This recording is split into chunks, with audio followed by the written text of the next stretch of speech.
ಪ್ರೀತಿಯ ಪಯಣ ಭಾಗ 6. ಕಥೆಯನ್ನು ಪೂರ್ತಿಯಾಗಿ ಅರ್ಥ ಮಾಡಿಕೊಳ್ಳಲು ದಯವಿಟ್ಟು ಇದರ ಹಿಂದಿನ ಭಾಗಗಳನ್ನು ಮರೆಯದೇ ನೋಡಿ. ನಿಯಾ ಖುಷಿಯಿಂದ ಹೊಳೆಯುತ್ತಿದ್ದ ಕಣ್ಣುಗಳೊಂದಿಗೆ ಇಬ್ಬರ ಮಧ್ಯೆ ಬಂದು ನಿಂತಳು. ಅವಳು ಮೊದಲು ಸಿಂಧೂಳ ಕೈ ಹಿಡಿದುಕೊಂಡಳು. ಅಣ್ಣ, ಅವಳು ಅಪಾರ ಉತ್ಸಾಹದಿಂದ ನುಡಿದಳು. ಇವರೇ ನನ್ನ ಸಿಂಧು ಅಕ್ಕ, ನನ್ನ ಬೆಸ್ಟ್ ಫ್ರೆಂಡ್ ಕೂಡ ಹೌದು. ನನ್ನ ಮದುವೆಯ ಪ್ರತಿಯೊಂದು ಸಣ್ಣ ದೊಡ್ಡ ಸಿದ್ಧತೆಗಳನ್ನು ಇವರೇ ನಿಭಾಯಿಸಿದ್ದಾರೆ ಗೊತ್ತಾ ಅಣ್ಣ.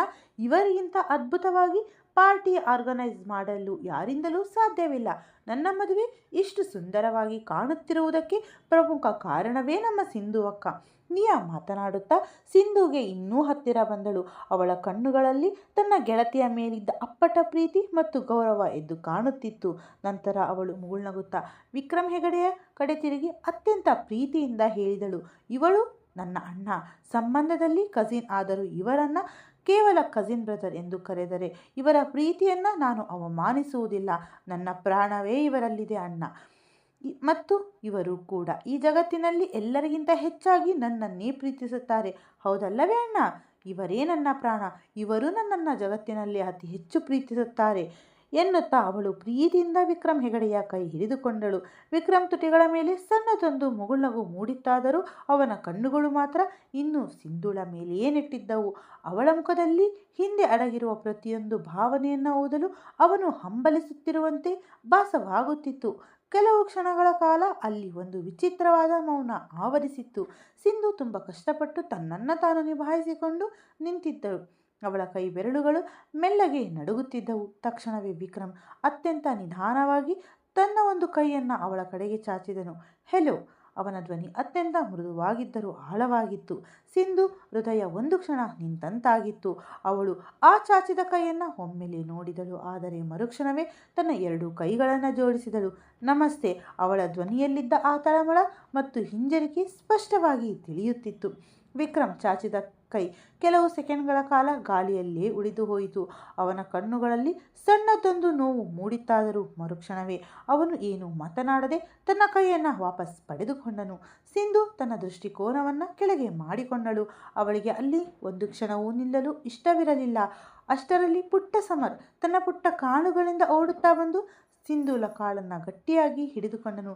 ಮಮ್ಮ ಮಮ್ಮ. ಅವನ ಆ ತೊದಲು ಧ್ವನಿ ಕೇಳುತ್ತಿದ್ದಂತೆ ಸಿಂಧು ಆ ವಿಕ್ರಮ್ ವಿಚಿತ್ರ ಮುಜುಗರದ ಕ್ಷಣದಿಂದ ಹೊರಬಂದಳು. ಅವಳು ತಕ್ಷಣವೇ ಬಾಗಿ ಸಮರ್ನನ್ನು ತನ್ನ ಮಡಿಲಿಗೆ ಮತ್ತೆ ಎತ್ತಿಕೊಂಡಳು. ಸಮರ್ ಬಂದ ತಕ್ಷಣ ತನ್ನ 2 ಪುಟ್ಟ ಕೈಗಳನ್ನು ಅವಳ ಕುತ್ತಿಗೆಗೆ ಹಾಕಿ ಬಿಗಿದಪ್ಪಿಕೊಂಡನು. ಸಿಂಧು ಅವನನ್ನು ತನ್ನ ಎದೆಗೆ ಹಚ್ಚಿಕೊಂಡಳು. ಅವನೇ ತನ್ನ ಜಗತ್ತಿನ ಅತಿದೊಡ್ಡ ಆಸರೆ ಎಂಬಂತೆ. ನಾನು ಕೆಳಗೆ ಹೋಗುತ್ತಿದ್ದೇನೆ ಎಂದು ಅವಳು ಅತ್ಯಂತ ಕ್ಷೀಣ ಧ್ವನಿಯಲ್ಲಿ ಹೇಳಿ ವಿಕ್ರಮ್ ಕಡೆ ತಿರುಗಿಯೂ ನೋಡದೆ ವೇದಿಕೆಯಿಂದ ಕೆಳಗಿಳಿದು ನಡೆದಳು. ವಿಕ್ರಮ್ ಕಣ್ಣುಗಳು ಅವಳು ಹೋಗುವ ದಾರಿಯನ್ನೇ ನೋಡುತ್ತಿದ್ದವು. ಕೆಲವು ಸೆಕೆಂಡ್ಗಳ ಕಾಲ ಅವಳನ್ನೇ ನೋಡುತ್ತಿದ್ದ ಅವನು ನಂತರ ತನ್ನನ್ನು ತಾನು ಸಮಾಧಾನ ಪಡಿಸಿಕೊಳ್ಳುತ್ತಾ ನಿಯಾಳ ತಲೆ ಸವರಿ ಪ್ರೀತಿಯಿಂದ ಹರಸಿದನು. ಅವನ ಕಣ್ಣುಗಳ ಮೂಲೆಗಳಲ್ಲಿ ಸಣ್ಣಗೆ ನೀರು ಇಣುಕಿತ್ತು. ಯಾವಾಗಲೂ ಖುಷಿಯಾಗಿರು ನನ್ನ ಕಂದ. ಅವನ ಧ್ವನಿಯಲ್ಲಿ ಒಬ್ಬ ಹಿರಿಯ ಅಣ್ಣನ ಅಪ್ಪಟ ವಾತ್ಸಲ್ಯ ಎದ್ದು ಕಾಣುತ್ತಿತ್ತು. ನಿಯಾ ಮುಗುಳ್ನಕ್ಕಳು ಮತ್ತು ಮರುಕ್ಷಣವೇ ಭಾವುಕಳಾಗಿ ಅವನನ್ನು ಅಪ್ಪಿಕೊಂಡಳು. ವಿಕ್ರಮ್ ಕೂಡ ಅವಳನ್ನು ಪ್ರೀತಿಯಿಂದ ಆಲಂಗಿಸಿದನು. ನಂತರ ಮೆಲ್ಲನೆ ಅವಳನ್ನು ದೂರ ಸರಿಸಿ ವಿಜಯನ ಕಡೆಗೆ ನಡೆದನು. ವಿಜಯ್ ಗೌರವದಿಂದ ತಕ್ಷಣವೇ ನೆಟ್ಟಗೆ ನಿಂತುಕೊಂಡನು. ವಿಕ್ರಮ್ ಅವನ ಕೈಗಳನ್ನು ತನ್ನ ಕೈಯಲ್ಲಿ ಹಿಡಿದುಕೊಂಡು ಸಣ್ಣದೊಂದು ನಗುವಿನೊಂದಿಗೆ ಹೇಳಿದನು, ನನ್ನ ಜಗತ್ತಿನ ಅತ್ಯಂತ ಪ್ರೀತಿಯ ತಂಗಿಯ ಜವಾಬ್ದಾರಿಯನ್ನು ನಿನಗೆ ನೀಡುತ್ತಿದ್ದೇನೆ. ನೆನಪಿರಲಿ ವಿಜಯ್. ಅವಳ ಕಣ್ಣಲ್ಲಿ ಎಂದಿಗೂ ಕಣ್ಣೀರು ಬರಬಾರದು. ಅವನ ಧ್ವನಿಯಲ್ಲಿ ಪ್ರೀತಿಯೂ ಇತ್ತು, ಒಬ್ಬ ಅಣ್ಣನ ಕಾಳಜಿಯೂ ಇತ್ತು. ವಿಜಯ್ ತಕ್ಷಣವೇ ತನ್ನ 2 ಕೈಗಳಿಂದ ಅವನ ಕೈಯನ್ನು ಭದ್ರವಾಗಿ ಹಿಡಿದುಕೊಂಡು, ನಾನು ನಿಮ್ಮೆಲ್ಲರ ಕೊರತೆಯನ್ನು ನೀಗಿಸುತ್ತೇನೆ ಎಂದು ಹೇಳುವುದಿಲ್ಲ ಎಂದು ಅವನು ಅತ್ಯಂತ ಗೌರವದಿಂದ ನುಡಿದನು. ಏಕೆಂದರೆ ಯಾವುದೇ ಒಂದು ಸಂಬಂಧದ ಕೊರತೆಯನ್ನು ಮತ್ತೊಂದು ಸಂಬಂಧ ತುಂಬಲು ಸಾಧ್ಯವಿಲ್ಲ. ಆದರೆ ನಿಯಾಳ ಬದುಕನ್ನು ನಾನು ಸಂತೋಷದಿಂದ ತುಂಬುತ್ತೇನೆ. ಅವಳು ಸದಾ ಮುಗುಳ್ನಗುತ್ತಾ ಇರುವಂತೆ ನೋಡಿಕೊಳ್ಳುತ್ತೇನೆ. ನನ್ನ ಸಂಪೂರ್ಣ ಪ್ರಯತ್ನ ಮಾಡುತ್ತೇನೆ. ವಿಕ್ರಮ್ ಕೆಲವು ಕ್ಷಣಗಳ ಕಾಲ ಅವನನ್ನೇ ನೋಡುತ್ತಿದ್ದನು. ನಂತರ ಅವನ ಮುಖದಲ್ಲಿ ಸಣ್ಣದೊಂದು ತೃಪ್ತಿ ಮೂಡಿತ್ತು. ನನಗೆ ನಿನ್ನ ಮೇಲೆ ಸಂಪೂರ್ಣ ನಂಬಿಕೆ ಇದೆ ಎಂದು ಮೆಲ್ಲಗೆ ಹೇಳಿ ಅವನ ಹೆಗಲನ್ನು ತಟ್ಟಿದನು. ಅಷ್ಟರಲ್ಲಿ ನಿಯಾಳ ಇತರ ಸ್ನೇಹಿತರು ವೇದಿಕೆಯ ಮೇಲೆ ಬಂದರು. ಯಾರೋ ಸೆಲ್ಫಿ ತೆಗೆದುಕೊಳ್ಳಲು ಆರಂಭಿಸಿದರು. ಮತ್ಯಾರೋ ತಮಾಷೆ ಮಾಡತೊಡಗಿದ್ದರು. ವಾತಾವರಣ ಮತ್ತೆ ಹಗುರವಾಗಿತ್ತು. ಆದರೆ ವಿಕ್ರಮ್ನ ಗಮನ ಮಾತ್ರ ಅಲ್ಲಿರಲಿಲ್ಲ. ಅವನು ಅತ್ಯಂತ ನಿಧಾನವಾಗಿ ಮೆಟ್ಟಿಲುಗಳನ್ನು ಇಳಿದು ಲಾನ್ನ ಕಡೆಗೆ ಬಂದನು. ಕೆಳಗೆ ಬರುತ್ತಿದ್ದಂತೆ ಅವನ ಕಣ್ಣುಗಳು ಜನಸಂದಣಿಯ ಮಧ್ಯೆ ಯಾರನ್ನೋ ಹುಡುಕಲಾರಂಭಿಸಿತ್ತು. ಅವನು ಬೇರೆ ಯಾರನ್ನೂ ಅಲ್ಲ, ಕೇವಲ ಸಿಂಧೂಳನ್ನು ಮಾತ್ರ ಹುಡುಕುತ್ತಿದ್ದನು. ಇನ್ನೊಂದು ಕಡೆ ಸಿಂಧು ವೇದಿಕೆಯಿಂದ ಕೆಳಗಿಳಿದ ನಂತರ ತನ್ನನ್ನು ತಾನು ಸಹಜವಾಗಿ ತೋರಿಸಿಕೊಳ್ಳಲು ಪ್ರಯತ್ನಿಸುತ್ತಿದ್ದಳಾದರೂ ಅವಳ ಪರಿಸ್ಥಿತಿ ತುಂಬ ಹದಗೆಟ್ಟಿತ್ತು. ವಿಕ್ರಮ್ನನ್ನು ಅಷ್ಟು ಹತ್ತಿರದಿಂದ ನೋಡಿದ ಮೇಲೆ ಅವಳ ಒಳಗಿದ್ದ ಆ 5 ವರ್ಷಗಳ ಹಳೆಯ ಭಯ ಮತ್ತೆ ಜಾಗೃತವಾಗಿತ್ತು. ಅವಳ ಹೃದಯ ಬಡಿತ ನಿರಂತರವಾಗಿ ತೀವ್ರವಾಗುತ್ತಿತ್ತು. ಅವಳು ಪದೇ ಪದೇ ತನ್ನನ್ನು ತಾನು ನಿಯಂತ್ರಿಸಿಕೊಳ್ಳಲು ಹೆಣಗಾಡುತ್ತಿದ್ದಳು. ಆದರೆ ಪ್ರತಿ ಬಾರಿಯೂ ವಿಕ್ರಮ್ನ ಕಠಿಣ ಮುಖವೇ ಅವಳ ಕಣ್ಣೆದುರು ಬಂದು ನಿಲ್ಲುತ್ತಿತ್ತು.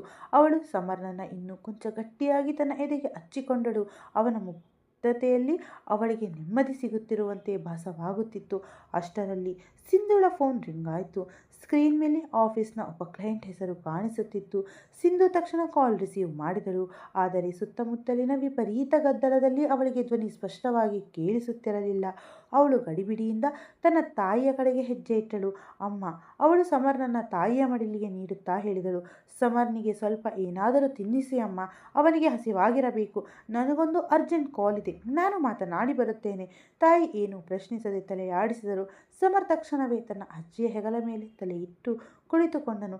ಸಿಂಧು ದೀರ್ಘವಾಗಿ ನಿಟ್ಟುಸಿರುಬಿಟ್ಟು ಗದ್ದಲವಿಲ್ಲದ ಲಾನ್ನ ಒಂದು ಮೂಲೆಗೆ ವೇಗವಾಗಿ ಹೆಜ್ಜೆ ಇಡಲಾರಂಭಿಸಿದಳು. ಅವಳ ನಡಿಗೆ ಅತ್ಯಂತ ವೇಗವಾಗಿತ್ತು. ಅವಳು ಕೇವಲ ಫೋನ್ನಲ್ಲಿ ಮಾತನಾಡಲು ಮಾತ್ರವಲ್ಲ, ತನ್ನ ತಲ್ಲಣಗೊಂಡ ಮನಸ್ಸನ್ನು ಶಾಂತಗೊಳಿಸಲು ಆ ಒಂಟಿ ಜಾಗಕ್ಕೆ ಓಡುತ್ತಿದ್ದಳು.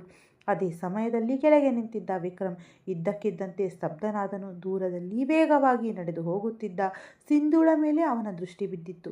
ಕೆಲವು ಕ್ಷಣ ಕಾಲ ಅವನು ಅವಳನ್ನೇ ನೋಡುತ್ತಿದ್ದನು. ನಂತರ ಏನು ಯೋಚಿಸಿದವನೇ ಅವನ ಕಾಲುಗಳು ತಾನಾಗಿಯೇ ಅವಳು ಹೋದ ದಿಕ್ಕಿನ ಕಡೆಗೆ ಸಾಗಲಾರಂಭಿಸಿದ್ದವು. ಸಿಂಧು ವೇಗದ ಹೆಜ್ಜೆಗಳನ್ನಿಡುತ್ತಾ ಲಾನ್ನ ಹಿಂಭಾಗದ ನಿಶ್ಶಬ್ದ ಜಾಗಕ್ಕೆ ಬಂದು ನಿಂತಳು. ಮುಂಭಾಗಕ್ಕೆ ಹೋಲಿಸಿದರೆ ಈ ಜಾಗದಲ್ಲಿ ಅಪಾರವಾದ ಶಾಂತತೆ ಇತ್ತು. ದೂರದಿಂದ ಕೇಳಿ ಬರುತ್ತಿದ್ದ ಸಂಗೀತ ಧ್ವನಿ ಮತ್ತು ಜನರ ನಗುವಿನ ಸದ್ದು ಇಲ್ಲಿ ಕೇವಲ ಒಂದು ಕ್ಷೀಣವಾದ ಪ್ರತಿಧ್ವನಿಯಾಗಿ ಮಾರ್ಪಟ್ಟಿತ್ತು. ಅವಳು ದೀರ್ಘವಾಗಿ ಉಸಿರಾಡಿ ಫೋನನ್ನು ಕಿವಿಗೆ ಹಚ್ಚಿಕೊಂಡಳು. ಕ್ಲೈಂಟ್ ಜೊತೆ ಮಾತನಾಡತೊಡಗಿದ್ದಳು. ಆದರೆ ಸತ್ಯ ಏನೆಂದರೆ ಅವಳ ಗಮನ ಆ ಮಾತುಗಳ ಮೇಲೆ ಇರಲೇ ಇಲ್ಲ. ಅವಳ ಹೃದಯದ ಬಡಿತ ಇನ್ನೂ ನಿಯಂತ್ರಣಕ್ಕೆ ಸಿಗುತ್ತಿರಲಿಲ್ಲ. ಮೆದುಳಿನಲ್ಲಿ ಮತ್ತೆ ಮತ್ತೆ ಅದೇ ಮುಖ ತಿರುಗುತ್ತಿತ್ತು. ವಿಕ್ರಮ್ ಹೆಗಡೆ. 5 ವರ್ಷಗಳ ನಂತರ ಇದ್ದಕ್ಕಿದ್ದಂತೆ ಅವನು ಈ ರೀತಿ ತನ್ನ ಕಣ್ಣೆದುರು ಬಂದು ನಿಲ್ಲಲು ಎಂದರೆ ತನ್ನ ಹೃದಯದ ಹಳೆ ಗಾಯವೊಂದು ಒಮ್ಮೆಗೆ ಮತ್ತೆ ಅರಿದಂತಾಗಿತ್ತು. ಅವಳ ಅತ್ಯಂತ ಕಷ್ಟಪಟ್ಟು ಫೋನ್ ಕಾಲ್ ಮುಗಿಸಿದಳು. ಎಸ್ ಸರ್, ನಾನು ಮೇಲ್ ಕಳಿಸಿಕೊಡುತ್ತೇನೆ. ಅಷ್ಟು ಹೇಳಿ ಅವಳು ಕಾಲ್ ಕಟ್ ಮಾಡಿ ಕೆಲವು ಕ್ಷಣಗಳ ಕಾಲ ಕಣ್ಣು ಮುಚ್ಚಿಕೊಂಡಳು. ಅವಳಿಗೆ ಉಸಿರಾಡಲು ಸಹ ಕಷ್ಟವಾಗುವಂತೆ ಭಾಸವಾಗುತ್ತಿತ್ತು. ಅವಳು ತನ್ನನ್ನು ತಾನು ನಿಭಾಯಿಸಿಕೊಳ್ಳಲು ದೀರ್ಘವಾಗಿ ಉಸಿರೆಳೆದುಕೊಂಡಳು. ವಾಪಸ್ ಹೋಗಲು ತಿರುಗಿದಳು. ಆದರೆ ಮರುಕ್ಷಣವೇ ಅವಳು ಎದುರಿಗೆ ನಿಂತಿದ್ದ ಒಬ್ಬ ಗಂಭೀರ ಪುರುಷನ ಬಲಿಷ್ಠ ದೇಹಕ್ಕೆ ತಗುಲಿದಳು. ಸಾರಿ ಎಂಬ ಪದ ಅವಳ ತುಟಿಗಳಿಂದ ಹೊರಬರುವ ಮುನ್ನವೇ ಅವಳು ತಲೆ ಎತ್ತಿ ನೋಡಿದಳು ಮತ್ತು ಮರುಕ್ಷಣವೇ ಅವಳ ಮುಖದ ರಕ್ತವೆಲ್ಲ ಹೀರಿ ಹೋದಂತೆ ಬಿಳಿಯಾಯಿತು. ಎದುರಿಗೆ ವಿಕ್ರಮ್ ಹೆಗಡೆ ನಿಂತಿದ್ದನು. ಅವನ ಆಳವಾದ ಕಣ್ಣುಗಳು ನೇರವಾಗಿ ಅವಳ ಮುಖದ ಮೇಲೆಯೇ ನಿಟ್ಟಿದ್ದವು. ಸಿಂಧೂಳ ಹೃದಯ ಒಂದು ಕ್ಷಣ ಬಡಿದುಕೊಳ್ಳುವುದನ್ನೇ ಮರೆತು ಬಿಟ್ಟಿತ್ತು. ಅವಳು ತೀವ್ರವಾಗಿ ಗಾಬರಿಗೊಂಡು ತಕ್ಷಣವೇ 2 ಹೆಜ್ಜೆ ಹಿಂದೆ ಸರಿದು, ನೀವು ಇಲ್ಲಿ ಏನು ಮಾಡುತ್ತಿದ್ದೀರಾ? ಅವಳ ಧ್ವನಿ ಪೂರ್ತಿಯಾಗಿ ನಡುಗುತ್ತಿತ್ತು. ವಿಕ್ರಮ್ ಕೆಲವು ಸೆಕೆಂಡ್ಗಳ ಕಾಲ ಮೌನವಾಗಿ ಅವಳನ್ನೇ ನೋಡುತ್ತಿದ್ದನು. ಅವನ ಕಣ್ಣುಗಳಲ್ಲಿ ಒಂದು ವಿಚಿತ್ರವಾದ ತಳಮಳವಿತ್ತು. ಅವಳ ಮುಖದ ಹಿಂದೆ ಅಡಗಿರುವ ಸತ್ಯವನ್ನು ಹೇಗಾದರೂ ಮಾಡಿ ಓದಬೇಕೆಂಬ ಹಂಬಲ ಅವನ ಕಣ್ಣಲ್ಲಿ ಎದ್ದು ಕಾಣುತ್ತಿತ್ತು. ನಂತರ ಅವನು ಅತ್ಯಂತ ಶಾಂತ ಹಾಗೂ ಗಂಭೀರ ಧ್ವನಿಯಲ್ಲಿ ಹೇಳಿದನು, ನಾನು ಯಾರನ್ನೋ ಹುಡುಕುತ್ತಾ ಬಂದೆ. ಅವನ ಈ ಮಾತನ್ನು ಕೇಳಿ ಸಿಂಧೂಳ ಗಂಟಲು ಒಣಗಿ ಹೋಯಿತು. ಅವಳು ತಕ್ಷಣವೇ ಅವನ ಕಣ್ಣುಗಳನ್ನು ತಪ್ಪಿಸಿ ಬೇರೆಡೆ ನೋಡಲಾರಂಭಿಸಿದಳು. ಅಷ್ಟರಲ್ಲಿ ವಿಕ್ರಮ್ ಅತ್ಯಂತ ನಿಧಾನವಾಗಿ ಅವಳ ಕಡೆಗೆ 1 ಹೆಜ್ಜೆ ಮುಂದೆ ಇಡುತ್ತಾ ಕೇಳಿದ, ನಾನು ಈ ಮುಂಚೆಯೂ ಎಲ್ಲೂ ಭೇಟಿಯಾಗಿದ್ದವಲ್ಲವೇ? ಸಿಂಧುಳ ಕೈ ಬೆರಳುಗಳು ತೀವ್ರವಾಗಿ ನಡುಗಲಾರಂಭಿಸಿದವು. ಅವಳು ಬೇಗನೆ ತನ್ನನ್ನು ತಾನು ಸವರಿಸಿಕೊಳ್ಳುತ್ತಾ ಹೇಳಿದಳು, ಇಲ್ಲ, ನಾನು ನಿಮ್ಮನ್ನು ಈ ಮುಂಚೆ ಎಂದು ನೋಡಿಲ್ಲ. ವಿಕ್ರಮ್ನ ದೃಷ್ಟಿ ಇನ್ನೂ ತೀಕ್ಷ್ಣವಾಯಿತು. ಆದರೆ ನನಗೆ ಮಾತ್ರ ಅನಿಸುತ್ತಿದೆ ನಾನು ನಿಮ್ಮನ್ನು ಭೇಟಿಯಾಗಿದ್ದೇನೆ ಎಂದು. ಅವನು ಅತ್ಯಂತ ಮೃದು ಸ್ವರದಲ್ಲಿ ನುಡಿದನು. ಮತ್ತು ಕೇವಲ ಭೇಟಿಯಾಗಿದ್ದು ಮಾತ್ರವಲ್ಲ. ಅವನ ಮಾತು ಪೂರ್ತಿಯಾಗುವ ಮುನ್ನವೇ ಸಿಂಧು ತೀವ್ರವಾಗಿ ಗಾಬರಿಗೊಂಡು, ನಾನು ಹೇಳಿದ್ದೇನಲ್ಲ. ಅವಳು ತಕ್ಷಣವೇ ಅವನ ಮಾತನ್ನು ಕತ್ತರಿಸಿ ಹೇಳಿದಳು, ನಾನು ನಿಮ್ಮನ್ನು ಈ ಮುಂಚೆ ಎಂದೂ ಭೇಟಿಯಾಗಿಲ್ಲ. ಇನ್ಫ್ಯಾಕ್ಟ್ ನಾನು ಎಂದಿಗೂ ಬೆಂಗಳೂರಿಗೆ ಹೋಗೇ ಇಲ್ಲ. ಅವಳ ಮಾತುಗಳಲ್ಲಿ ಗಾಬರಿ ಮತ್ತು ತಳಮಳ ಸ್ಪಷ್ಟವಾಗಿ ಎದ್ದು ಕಾಣುತ್ತಿತ್ತು. ವಿಕ್ರಮ್ ಕೆಲವು ಸೆಕೆಂಡ್ಗಳ ಕಾಲ ಅವಳನ್ನೇ ದಿಟ್ಟಿಸುತ್ತಾ ನಿಂತನು. ನಂತರ ಅವನ ತುಟಿಗಳ ಅಂಚಿನಲ್ಲಿ ಅತ್ಯಂತ ಹಗುರವಾದ ಆದರೆ ರಹಸ್ಯಮಯವಾದ ಮುಗುಳ್ನಗೆ ಮೂಡಿತ್ತು. ನಾನು ಬೆಂಗಳೂರಿಗೆ ಹೋಗುವ ವಿಷಯದ ಬಗ್ಗೆ ಮಾತನಾಡಲೇ ಇಲ್ಲವಲ್ಲ. ಸಿಂಧು ಅವನ ಧ್ವನಿ ಮೊದಲಿಗಿಂತ ಇನ್ನೂ ಕ್ಷೀಣವಾಗಿತ್ತು. ಮತ್ತು ನಮ್ಮ ಭೇಟಿ ಬೆಂಗಳೂರಿನಲ್ಲೇ ಆಗಿತ್ತು ಎಂದು ನಾನು ಯಾವಾಗ ಹೇಳಿದೆ? ನಾನು ಹೇಳಲು ಹೊರಟಿದ್ದ ವಿಷಯವೇ ಬೇರೆಯಾಗಿತ್ತು. ಸಿಂಧುಳ ಉಸಿರಾಟ ಅಲ್ಲಿಗೆ ನಿಂತಂತಾಗಿತ್ತು. ಅವಳ ಕಣ್ಣುಗಳು ತೀವ್ರವಾದ ಆತಂಕದಿಂದ ಇತ್ತ ಅತ್ತ ಹೊರಳಲಾರಂಭಿಸಿದ್ದವು. ನಿಜಕ್ಕೂ ತನ್ನ ಸಣ್ಣ ಕಳ್ಳತನವೊಂದು ಸಿಕ್ಕಿಬಿದ್ದಂತಿರುವಂತೆ ಅವಳ ಹಣೆಯ ಮೇಲೆ ಬೆವರಿನ ಸಣ್ಣ ಹನಿಗಳು ಮೂಡಿದ್ದವು. ವಿಕ್ರಮ್ಗೆ ಈಗ ಸಂಪೂರ್ಣವಾಗಿ ಖಾತ್ರಿಯಾಗಿತ್ತು, ಸಿಂಧು ತನ್ನಿಂದ ಏನನ್ನೋ ಅಡಗಿಸುತ್ತಿದ್ದಾಳೆ ಎಂದು. ಅವನು ಅತ್ಯಂತ ನಿಧಾನವಾಗಿ ಅವಳ ಇನ್ನೂ ಹತ್ತಿರಕ್ಕೆ ಬಂದನು. ನಾನು ನಿನಗೆ ನೆನಪಿಸುತ್ತೇನೆ, ಅವನು ತನ್ನ ಆಳವಾದ ಧ್ವನಿಯಲ್ಲಿ ಹೇಳಿದನು. ನಾನು ಎಲ್ಲಿ ಮತ್ತು ಯಾವಾಗ ಭೇಟಿಯಾಗಿದ್ದೆ ಎಂದು. ಸಿಂಧುಳ ಇಡೀ ದೇಹ ಒಮ್ಮೆಲೆ ನಡುಗಿತ್ತು. ಅವಳ ಪರಿಸ್ಥಿತಿ ಎಂಥದ್ದಿತ್ತೆಂದರೆ ಅವಳ ಕಾಲಡಿಯ ನೆಲವೇ ಪೂರ್ತಿಯಾಗಿ ಕಿಸಿದು ಹೋದಂತೆ ಭಾಸವಾಗುತ್ತಿತ್ತು. ಅವಳು ತಕ್ಷಣವೇ ಧೈರ್ಯವನ್ನು ಒಟ್ಟುಗೂಡಿಸಿಕೊಂಡು ತನ್ನನ್ನು ತಾನು ನಿಭಾಯಿಸಿಕೊಳ್ಳಲು ಪ್ರಯತ್ನಿಸಿದಳು. ನೋಡಿ, ಅವಳ ಧ್ವನಿ ಸಂಪೂರ್ಣವಾಗಿ ಕಂಪಿಸುತ್ತಿತ್ತು. ನಾನು ಒಬ್ಬ ವಿವಾಹಿತ ಮಹಿಳೆ. ಈ ರೀತಿಯಲ್ಲಿ ಒಂಟಿಯಾಗಿ ನಿಂತು ನಾನು ನಿಮ್ಮೊಂದಿಗೆ ಮಾತನಾಡುವುದನ್ನು ಯಾರಾದರೂ ನೋಡಿದರೆ, ನನ್ನ ಗಂಡನಿಗೆ ತಿಳಿಸಿದರೆ ಅವರಿಗೆ ತುಂಬ ಬೇಸರವಾಗುತ್ತದೆ. ಆದ್ದರಿಂದ ನಾನು ನಿಮ್ಮೊಂದಿಗೆ ಯಾವುದೇ ಮಾತನ್ನು ಆಡಲು ಇಷ್ಟಪಡುವುದಿಲ್ಲ. ಮತ್ತು ನನ್ನ ಮಗ ಕೂಡ ನನ್ನಿಲ್ಲದೆ ಗಾಬರಿಯಾಗುತ್ತಿರಬಹುದು. ಅವಳು ವಿಕ್ರಮ್ನ ಕಡೆಗೆ ಮುಖ ಮಾಡದೆಯೇ ಅತ್ಯಂತ ವೇಗವಾಗಿ ಆ ಪದಗಳನ್ನು ಉಚ್ಚರಿಸಿ ಅಲ್ಲಿಂದ ಹೊರಡಲು ತಿರುಗಿದಳು. ಆದರೆ ಮರುಕ್ಷಣವೇ ವಿಕ್ರಮ್ ಹಿಂದಿನಿಂದ ಬಂದ ಅವಳ ಕೈಯನ್ನು ಗಟ್ಟಿಯಾಗಿ ಹಿಡಿದುಕೊಂಡನು. ಸಿಂಧು ಇದ್ದ ಜಾಗದಲ್ಲೇ ಸ್ತಬ್ಧಳಾಗಿ ಬಿಟ್ಟಳು. ಅವಳ ಉಸಿರಾಟದ ವೇಗ ಹೆಚ್ಚಾಗಿತ್ತು. ವಿಕ್ರಮ್ನ ಹಿಡಿತ ಗಟ್ಟಿಯಾಗಿತ್ತಾದರೂ ಅದರಲ್ಲಿ ಯಾವುದೇ ಬಲವಿಂತವಿರಲಿಲ್ಲ. ಬದಲಿಗೆ ಒಂದು ಆಳವಾದ ತಳಮಳವಿತ್ತು, ತೀವ್ರವಾದ ಬೇಗುದಿಯಿತ್ತು. ನಾನು ನಿನ್ನ ಬಗ್ಗೆ ಎಷ್ಟೊಂದು ತಿಳಿದುಕೊಂಡಿದ್ದೇನೋ. ಅವನ ಗಂಭೀರ ಹಾಗೂ ಭಾವುಕ ಧ್ವನಿ ಅವಳ ಕಿವಿಗೆ ಬಿತ್ತು. ನೀನು ಯಾವುದೇ ವಿಷಯವನ್ನು ಇಷ್ಟು ಸುಲಭವಾಗಿ ಮರೆತು ಬಿಡುವಂತಹ ಹುಡುಗಿಯಾಗಿರಲಿಲ್ಲ ಸಿಂಧು. ಸಿಂಧುಳ ಕಣ್ಣುಗಳು ಮೆಲ್ಲಗೆ ಕಣ್ಣೀರಿನಿಂದ ತುಂಬಿ ಬಂದವು. ಆದರೂ ಅವಳು ಕಷ್ಟಪಟ್ಟು ತನ್ನನ್ನು ತಾನು ನಿಯಂತ್ರಿಸಿಕೊಂಡಳು. ಹಾಗಿರುವಾಗ ನೀನು ಆ ರಾತ್ರಿಯ ಘಟನೆಯನ್ನು ಇಷ್ಟು ಸುಲಭವಾಗಿ ಹೇಗೆ ಮರೆತು ಬಿಟ್ಟೆ? ವಿಕ್ರಮ್ನ ಧ್ವನಿ ಈಗ ಮೆಲ್ಲಗೆ ಒಡೆಯಲಾರಂಭಿಸಿತು. ಮತ್ತು ಮದುವೆ ಮಾಡಿಕೊಂಡು ನಿನ್ನ ಬದುಕಿನಲ್ಲಿ ಇಷ್ಟೊಂದು ಮುಂದೆ ಸಾಗಿಬಿಟ್ಟಿದ್ದೀಯಾ? ಅವನ ಮುಖದಲ್ಲಿ ಅಪಾರವಾದ ನೋವು ಎದ್ದು ಕಾಣುತ್ತಿತ್ತು. ಕಳೆದ 5 ವರ್ಷಗಳ ನಿರಂತರ ಹುಡುಕಾಟ, ತಲ್ಲಣ, ಕಾಯುವಿಕೆ ಎಲ್ಲವೂ ಅವನ ಕಣ್ಣುಗಳಲ್ಲಿ ಇಣುಕುತ್ತಿದ್ದವು. ಆದರೆ ಸಿಂಧು ಅವನ ಕಡೆ ತಿರುಗಿಯೂ ನೋಡಲಿಲ್ಲ. ಅವಳು ಕೇವಲ ತನ್ನ ತುಟಿಗಳನ್ನು ಬಿಗಿಗೊಳಿಸಿಕೊಂಡಳು. ನಿಮಗೆ ಖಂಡಿತವಾಗಿಯೂ ಯಾವುದೇ ತಪ್ಪು ತಿಳುವಳಿಕೆಯಾಗಿದೆ, ಅವಳು ಅತ್ಯಂತ ಕಷ್ಟಪಟ್ಟು ನುಡಿದಳು. ನನಗೆ ಯಾವುದೇ ರಾತ್ರಿಯ ಬಗ್ಗೆಯೂ ತಿಳಿಯದು ಮತ್ತು ಯಾವುದೇ ವ್ಯಕ್ತಿಯ ಬಗ್ಗೆಯೂ ಗೊತ್ತಿಲ್ಲ. ಮತ್ತು ನಾನು ನನ್ನ ವೈಯಕ್ತಿಕ ಜೀವನದಲ್ಲಿ ನನ್ನ ಮಗ ಹಾಗೂ ನನ್ನ ಗಂಡನೊಂದಿಗೆ ಅತ್ಯಂತ ಸಂತೋಷವಾಗಿದ್ದೇನೆ. ಆ ಕೊನೆಯ ಪದಗಳನ್ನು ಹೇಳುವಾಗ ಅವಳ ಗಂಟಲುಗಳು ಒಮ್ಮೆ ಬಿಗಿದುಕೊಂಡಂತಾದರೂ ಅವಳು ತನ್ನನ್ನು ತಾನು ಒಡೆದು ಹೋಗಲು ಬಿಡಲಿಲ್ಲ. ಮರುಕ್ಷಣವೇ ಅವಳು ಒಮ್ಮೆಗೆ ಜಿಗಿದು ತನ್ನ ಕೈಯನ್ನು ಅವನ ಹಿಡಿತದಿಂದ ಬಿಡಿಸಿಕೊಂಡು ಹಿಂದೆ ತಿರುಗಿಯೂ ನೋಡದೆಯೇ ಅಲ್ಲಿಂದ ವೇಗವಾಗಿ ಓಡಿದಳು. ವಿಕ್ರಮ್ ಬಂದ ದಾರಿಯಲ್ಲಿ ತಟಸ್ಥನಾಗಿ ನಿಂತು ಬಿಟ್ಟಿದ್ದನು. ಅವನ ಕಣ್ಣುಗಳು ನಿರಂತರವಾಗಿ ಸಿಂಧು ಹೋದ ದಿಕ್ಕನ್ನೇ ದಿಟ್ಟಿಸುತ್ತಿದ್ದವು. ಅವನ ಕೈ ಇನ್ನೂ ಹಾಗೆ ಗಾಳಿಯಲ್ಲಿ ತೇಲುತ್ತಿತ್ತು. ಇಂದಿಗೂ ಅವನ ಬೆರಳುಗಳು ತುದಿಯಲ್ಲಿ ಅವಳ ಕೈಯ ಮೃದುವಾದ ಸ್ಪರ್ಶ ಇನ್ನೂ ಉಳಿದುಕೊಂಡಿರುವಂತೆ. ಇನ್ನೊಂದೆಡೆ ಸಿಂಧು ಅತ್ಯಂತವಾಗಿ ವೇಗವಾಗಿ ಹೆಜ್ಜೆ ಇಡುತ್ತಾ ವಾಪಸ್ ಜನರ ಗುಂಪಿನ ಮಧ್ಯೆ ಬಂದು ನಿಂತಳು. ಅವಳ ಪರಿಸ್ಥಿತಿ ಈಗ ಎಷ್ಟು ಹದಗೆಟ್ಟಿತ್ತೆಂದರೆ ತನಗೆ ಈಗಲೇ ಪ್ರಜ್ಞೆ ತಪ್ಪಿ ಕೆಳಗೆ ಬಿದ್ದು ಬಿಡುತ್ತೇನೋ ಎಂಬ ಆತಂಕ ಅವಳನ್ನು ಕಾಡಲಾರಂಭಿಸಿತ್ತು. ಅವಳು ತಳಮಳದಿಂದ ಇಡೀ ಜನಸಂದಣಿಯಲ್ಲಿ ತನ್ನ ತಾಯಿಯನ್ನು ಹುಡುಕಲಾರಂಭಿಸಿದಳು. ಸ್ವಲ್ಪ ದೂರದಲ್ಲಿ ಅವಳ ತಾಯಿ ಕುರ್ಚಿಯೊಂದರ ಮೇಲೆ ಕುಳಿತು ಸಮರ್ ನನಗೆ ಊಟ ಮಾಡಿಸುತ್ತಿದ್ದುದನ್ನು ಕಂಡಿತ್ತು. ಸಮರ್ ಅತ್ಯಂತ ಖುಷಿಯಿಂದ ಏನನ್ನೋ ಮಾತನಾಡುತ್ತಿದ್ದನು. ಆದರೆ ಸಿಂಧುಳ ಕಿವಿಗೆ ಯಾವುದೇ ಸದ್ದು ಬೀಳುತ್ತಿರಲಿಲ್ಲ.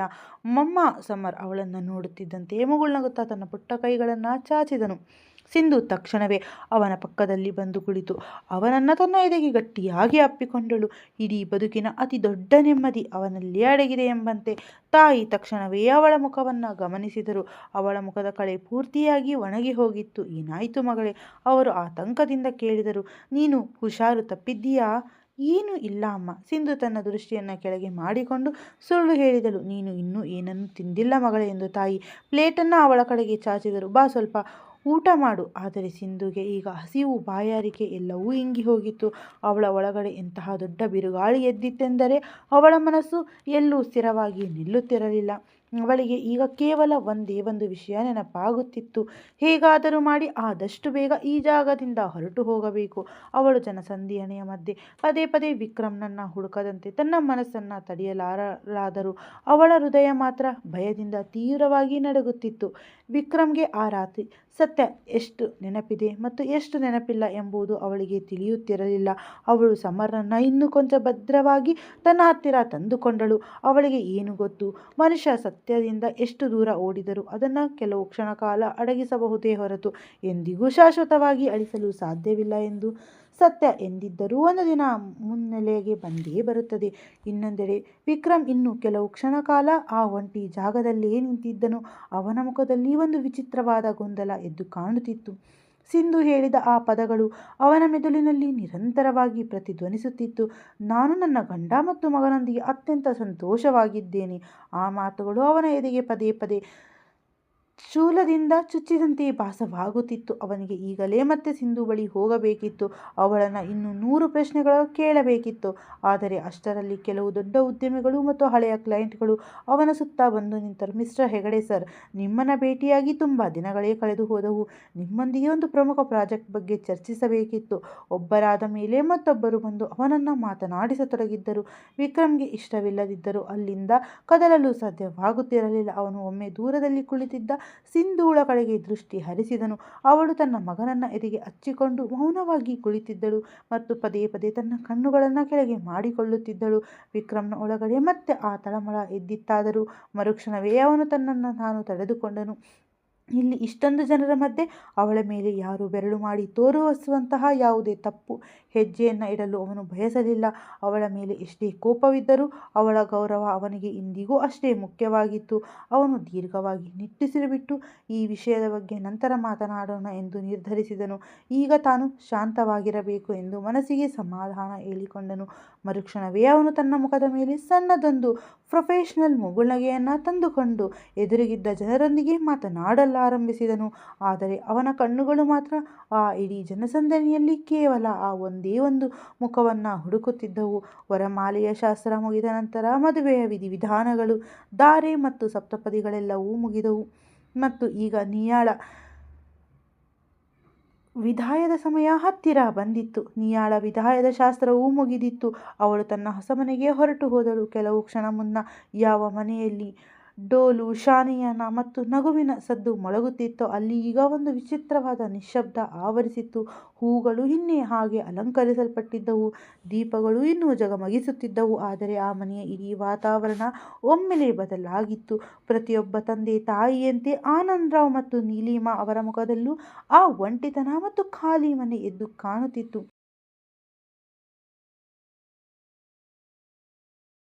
ವಿಜಯ್ ತುಂಬ ಸಂಸ್ಕಾರವಂತ ಹುಡುಗ. ನೀವಿಬ್ಬರಲ್ಲೂ ನೋಡಿದ್ರಲ್ಲವೇ ಅವನು ನಿಯಾಳನ್ನು ಎಷ್ಟು ಜಾಗರೂಕತೆಯಿಂದ ನೋಡಿಕೊಳ್ಳುತ್ತಾನೆ ಎಂದು. ನನ್ನ ಮುದ್ದಿನ ತಂಗಿ ಅಲ್ಲಿ ಅತ್ಯಂತ ಸಂತೋಷವಾಗಿರುತ್ತಾಳೆ. ನೀಲಿಮಾ ಅವರು ಕಣ್ಣೀರಿನ ಮಧ್ಯೆ ಸಣ್ಣದೊಂದು ನಗು ತಂದುಕೊಳ್ಳಲು ಪ್ರಯತ್ನಿಸಿದರು. ಇದು ಹೆತ್ತವರ ಹೃದಯ ಮಗಳೇ, ಅಣ್ಣ ಅವರು ಅತ್ಯಂತ ಕ್ಷೀಣ ಧ್ವನಿಯಲ್ಲಿ ಹೇಳಿದರು. ಹೆಣ್ಣು ಮಕ್ಕಳು ಎಷ್ಟೇ ಸಂತೋಷವಾಗಿದ್ದರೂ ಅವರು ವಿದಾಯ ಹೇಳಿ ಹೋದ ನಂತರ ಇಡೀ ಮನೆ ಒಮ್ಮೆಲೆ ಖಾಲಿಯಾದಂತೆ ಭಾಸವಾಗುತ್ತದೆ. ವಿಕ್ರಮ್ ಕೆಲವು ಕ್ಷಣಕಾಲ ಅವರನ್ನೇ ನೋಡುತ್ತಿದ್ದನು.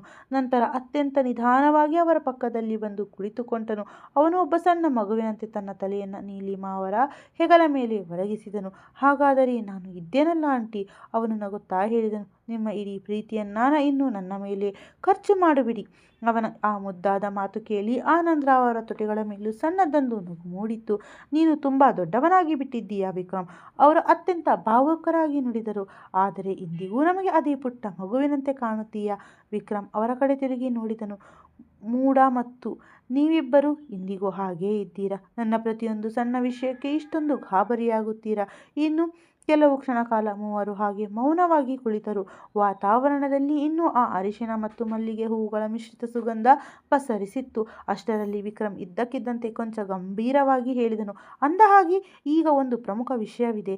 ಆನಂದರಾವ್ ಮತ್ತು ನೀಲಿಮಾ ಇಬ್ಬರು ಅವನ ಕಡೆಗೆ ನೋಡಿದರು. ಇನ್ನು ಮುಂದೆ ನೀವಿಬ್ಬರು ಇಲ್ಲಿ ಒಂಟಿಯಾಗಿ ಇರಬಾರದು, ಅವನು ಸ್ಪಷ್ಟ ಪದಗಳಲ್ಲಿ ಹೇಳಿದನು. ನೀವಿಬ್ಬರು ಈಗ ನನ್ನೊಂದಿಗೆ ಬೆಂಗಳೂರಿಗೆ ಬರುತ್ತಿದ್ದೀರಾ. ಇಬ್ಬರು ಕೆಲವು ಸೆಕೆಂಡ್ಗಳ ಕಾಲ ಅವನನ್ನೇ ನೋಡುತ್ತಾ ಉಳಿದರು. ಏನು ಇದರ ಅರ್ಥ? ಆನಂದರಾವ್ ಕೇಳಿದರು. ಅರ್ಥ ಅತ್ಯಂತ ಸ್ಪಷ್ಟವಾಗಿದೆ, ವಿಕ್ರಮ್ ನುಡಿದನು. ಇನ್ನು ಮುಂದೆ ಇಲ್ಲಿ ಉಳಿಯುವ ಅಗತ್ಯವಿಲ್ಲ. ನಾನು ಇಷ್ಟು ದಿನ ಕೇವಲ ನಿಯಾಳ ಕಾರಣಕ್ಕೆ ಏನೂ ಹೇಳುತ್ತಿರಲಿಲ್ಲ, ಏಕೆಂದರೆ ಅವಳ ವಿದ್ಯಾಭ್ಯಾಸ ಮತ್ತು ಅವಳ ಇಡೀ ಜೀವನ ಇಲ್ಲಿತ್ತು. ಆದರೆ ಈಗ ಅವಳ ಮದುವೆಯಾಗಿದೆ. ಇನ್ನು ಮುಂದೆ ನೀವಿಬ್ಬರು ನನ್ನೊಂದಿಗೆ ಇರಬೇಕು ಅಷ್ಟೇ. ಅವನ ಧ್ವನಿಯಲ್ಲಿ ಹಠಕ್ಕಿಂತ ಹೆಚ್ಚಾಗಿ ಅಪಾರವಾದ ಪ್ರೀತಿ ಮತ್ತು ಕಾಳಜಿ ಎದ್ದು ಕಾಣುತ್ತಿತ್ತು. ನೀಲಿಮಾ ಅವರು ಅವನನ್ನು ಸೂಕ್ಷ್ಮವಾಗಿ ಗಮನಿಸಿದರು. ನಂತರ ಅವರ ತುಟಿಗಳ ಮೇಲೆ ಸಣ್ಣದೊಂದು ತುಂಟತನದ ನಗು ಮೂಡಿತ್ತು. ಅವರು ಮುಖ ಸಣ್ಣಗೆ ಮಾಡಿಕೊಳ್ಳುತ್ತಾ, ಹೌದಾ ಎಂದು ಜಾಗರೂಕತೆಯಿಂದ ದೀರ್ಘವಾಗಿ ನಿಟ್ಟುಸಿರುಬಿಟ್ಟು ಹೇಳಿದರು. ಮತ್ತು ಅಲ್ಲಿಗೆ ಬಂದು ನಾನು ಏನು ಮಾಡಲಿ ವಿಕ್ರಮ್? ವಿಕ್ರಮ್ ತನ್ನ ಹುಬ್ಬುಗಳನ್ನು ಗಂಟಿಕ್ಕಿಕೊಂಡನು. ಅಂದರೆ ಇದರ ಅರ್ಥ ಏನೆಂದರೆ? ನೀಲಿಮಾ ಅವನನ್ನು ರೇಗಿಸುತ್ತಾ ಹೇಳಿದರು. ಅಲ್ಲಿಗೆ ಬಂದ ಮೇಲೂ ಇಡೀ ಮನೆಯ ಜವಾಬ್ದಾರಿಯನ್ನು ನಾನೇ ಹೊರಬೇಕಲ್ಲವೇ? ಒಂದು ವೇಳೆ ನೀನು ಇದುವರೆಗೆ ಮದುವೆ ಮಾಡಿಕೊಂಡಿದ್ದರೆ ನಾನು ಅತ್ಯಂತ ಸಂತೋಷದಿಂದ ನಿನ್ನೊಂದಿಗೆ ಬೆಂಗಳೂರಿಗೆ ಬರುತ್ತಿದ್ದೆ. ಕನಿಷ್ಠ ಪಕ್ಷ ನನ್ನ ಸೊಸೆಯ ಕೈಯಿಂದ ಸೇವೆಯನ್ನಾದರೂ ಪಡೆಯಬಹುದಿತ್ತು. ಅವರ ಆ ಮಾತನ್ನು ಕೇಳುತ್ತಿದ್ದಂತೆ ವಿಕ್ರಮ್ ಮುಖದಲ್ಲಿ ಸಣ್ಣ ನಗು ಮೆಲ್ಲಗೆ ಮಾಯವಾಗಿತ್ತು. ಮರುಕ್ಷಣವೇ ಅವನ ಕಣ್ಣೆದುರು ಮತ್ತೆ ಸಿಂಧೂಳ ಮುಖ ಹಾದು ಹೋಗಿತ್ತು. ಅದೇ ಹೆದರಿದ ಕಣ್ಣುಗಳು, ನಡುಗುತ್ತಿದ್ದ ಧ್ವನಿ ಮತ್ತು ಆ ಒಂದು ಸಾಲು, ನಾನು ನನ್ನ ಗಂಡ ಮತ್ತು ನನ್ನ ಮಗನೊಂದಿಗೆ ಅತ್ಯಂತ ಸಂತೋಷವಾಗಿದ್ದೇನೆ. ಅವನ ಹೃದಯ ಒಂದು ಕ್ಷಣ ವಿಚಿತ್ರವಾಗಿ ಭಾರವಾಗಿತ್ತು. ಅವನು ಕೆಲವು ಸೆಕೆಂಡ್ಗಳ ಕಾಲ ಸಂಪೂರ್ಣವಾಗಿ ಮೌನಕ್ಕೆ ಶರಣಾದನು. ನೀಲಿಮಾ ಅವರು ತಕ್ಷಣವೇ ಗಮನಿಸಿದರು, ಅವನು ಇದ್ದಕ್ಕಿದ್ದಂತೆ ಎಲ್ಲೇ ಕಳೆದು ಹೋಗಿದ್ದಾನೆ ಎಂದು. ಎಲ್ಲಿ ಕಳೆದು ಹೋದೆ ವಿಕ್ರಮ್? ಅವರು ಅವನ ಕಡೆಗೆ ವಾಲಿ ಹೇಳಿದರು. ವಿಕ್ರಮ್ ಒಮ್ಮೆಲೆ ಎಚ್ಚರಗೊಂಡವನಂತೆ, ಹೇ ಇಲ್ಲ, ಇಲ್ಲೂ ಇಲ್ಲ ಆಂಟಿ ಎಂದನು. ಆದರೆ ಅವನ ಕಣ್ಣುಗಳು ಸ್ಪಷ್ಟವಾಗಿ ಹೇಳುತ್ತಿದ್ದವು, ಅವನು ಸುಳ್ಳು ಹೇಳುತ್ತಿದ್ದಾನೆ ಎಂದು.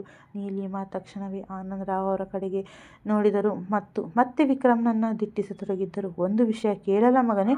ಅವರು ತಮ್ಮ ಕಣ್ಣುಗಳನ್ನು ಸಣ್ಣಗೆ ಮಾಡುತ್ತಾ ಕೇಳಿದರು.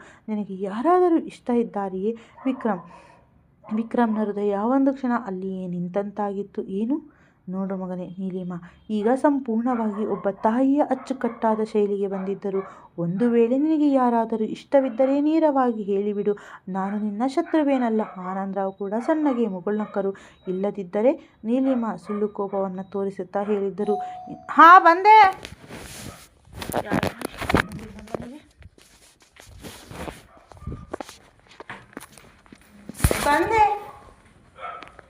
ಇದು ಹೆಣ್ಣು ಮಕ್ಕಳನ್ನು ದಾರಿ ಎರೆದುಕೊಟ್ಟ ನಂತರ ಪ್ರತಿ ಮನೆಯಲ್ಲೂ ಉಳಿದು ಹೋಗುವ ಒಂದು ಕಹಿಯಾದ ಸತ್ಯ.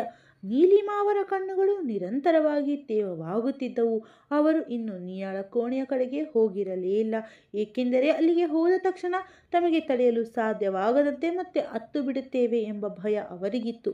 ಆನಂದರಾವ್ ಹೊರಗೆ ಲಾನ್ನಲ್ಲಿ ಮೌನವಾಗಿ ನಿಂತು ಶೂನ್ಯವನ್ನು ದಿಟ್ಟಿಸುತ್ತಿದ್ದರು. ಅವರ ಕಣ್ಣುಗಳಲ್ಲಿ ಕಣ್ಣೀರಿನ ಹನಿಗಳು ಸ್ಪಷ್ಟವಾಗಿ ಕಾಣಿಸುತ್ತಿದ್ದವು. ಆದರೂ ಅವರು ತಮ್ಮನ್ನು ತಾವು ನಿಭಾಯಿಸಿಕೊಳ್ಳಲು ಹೆಣಗಾಡುತ್ತಿದ್ದರು. ಅಷ್ಟರಲ್ಲಿ ಹಿಂದಿನಿಂದ ವಿಕ್ರಮ್ ಅತ್ಯಂತ ನಿಧಾನವಾಗಿ ಅವರ ಬಳಿಗೆ ಬಂದನು. ಅವನು ಅವರಿಬ್ಬರನ್ನು ಒಮ್ಮೆ ಸೂಕ್ಷ್ಮವಾಗಿ ಗಮನಿಸಿ ಅತ್ಯಂತ ಪ್ರೀತಿಯಿಂದ ಹೇಳಿದನು, ಇನ್ನು ಸಾಕು ಬಿಡಿ ಅಂಕಲ್, ನೀವೇಕೆ ಇಷ್ಟೊಂದು ಗಾಬರಿಯಾಗುತ್ತಿದ್ದೀರಾ? ಆಂಟಿ ಸಾಕು ಮಾಡಿ. ಅವನ ಧ್ವನಿಯಲ್ಲಿ ಇಡೀ ಮನೆಯನ್ನು ಸದಾ ಮುನ್ನಡೆಸಿಕೊಂಡು ಬಂದ ಆ ಆಪ್ತತೆ ಎದ್ದು ಕಾಣುತ್ತಿತ್ತು. ನಿಯಾ ಎಲ್ಲೂ ತುಂಬ ದೂರ ಹೋಗಿಲ್ಲ. ಅವಳು ಸದಾ ಇಲ್ಲಿಯೇ ಬರುತ್ತಾ ಇರುತ್ತಾಳೆ ಮತ್ತು ಎಲ್ಲಕ್ಕಿಂತ ಮುಖ್ಯವಾಗಿ ಅವಳಿಗೆ ತುಂಬ ಒಳ್ಳೆಯ ಕುಟುಂಬ ಸಿಕ್ಕಿದೆ. ಅವನು ಸಣ್ಣದ್ದಾಗಿ ಮುಗುಳ್ನಕ್ಕನು. ವಿಜಯ್ ತುಂಬ ಸಂಸ್ಕಾರವಂತ ಹುಡುಗ. ನೀವಿಬ್ಬರಲ್ಲೂ ನೋಡಿದ್ರಲ್ಲವೇ ಅವನು ನಿಯಾಳನ್ನು ಎಷ್ಟು ಜಾಗರೂಕತೆಯಿಂದ ನೋಡಿಕೊಳ್ಳುತ್ತಾನೆ ಎಂದು. ನನ್ನ ಮುದ್ದಿನ ತಂಗಿ ಅಲ್ಲಿ ಅತ್ಯಂತ ಸಂತೋಷವಾಗಿರುತ್ತಾಳೆ. ನೀಲಿಮಾ ಅವರು ಕಣ್ಣೀರಿನ ಮಧ್ಯೆ ಸಣ್ಣದೊಂದು ನಗು ತಂದುಕೊಳ್ಳಲು ಪ್ರಯತ್ನಿಸಿದರು. ಇದು ಹೆತ್ತವರ ಹೃದಯ ಮಗಳೇ. ಅಣ್ಣ ಅವರು ಅತ್ಯಂತ ಕ್ಷೀಣ ಧ್ವನಿಯಲ್ಲಿ ಹೇಳಿದರು. ಹೆಣ್ಣು ಮಕ್ಕಳು ಎಷ್ಟೇ ಸಂತೋಷವಾಗಿದ್ದರೂ ಅವರು ವಿದಾಯ ಹೇಳಿ ಹೋದ ನಂತರ ಇಡೀ ಮನೆ ಒಮ್ಮೆಲೆ ಖಾಲಿಯಾದಂತೆ ಭಾಸವಾಗುತ್ತದೆ. ವಿಕ್ರಮ್ ಕೆಲವು ಕ್ಷಣ ಕಾಲ ಅವರನ್ನೇ ನೋಡುತ್ತಿದ್ದನು. ನಂತರ ಅತ್ಯಂತ ನಿಧಾನವಾಗಿ ಅವರ ಪಕ್ಕದಲ್ಲಿ ಬಂದು ಕುಳಿತುಕೊಂಡನು. ಅವನು ಒಬ್ಬ ಸಣ್ಣ ಮಗುವಿನಂತೆ ತನ್ನ ತಲೆಯನ್ನು ನೀಲಿಮಾ ಅವರ ಹೆಗಲ ಮೇಲೆ ಒರಗಿಸಿದನು. ಹಾಗಾದರೆ ನಾನು ಇದ್ದೇನಲ್ಲ ಆಂಟಿ, ಅವನು ನಗುತ್ತಾ ಹೇಳಿದನು. ನಿಮ್ಮ ಇಡೀ ಪ್ರೀತಿಯನ್ನ ಇನ್ನು ನನ್ನ ಮೇಲೆ ಖರ್ಚು ಮಾಡಿಬಿಡಿ. ಅವನ ಆ ಮುದ್ದಾದ ಮಾತು ಕೇಳಿ ಆನಂದರಾವ್ ಅವರ ತುಟಿಗಳ ಮೇಲೂ ಸಣ್ಣದೊಂದು ನಗು ಮೂಡಿತು.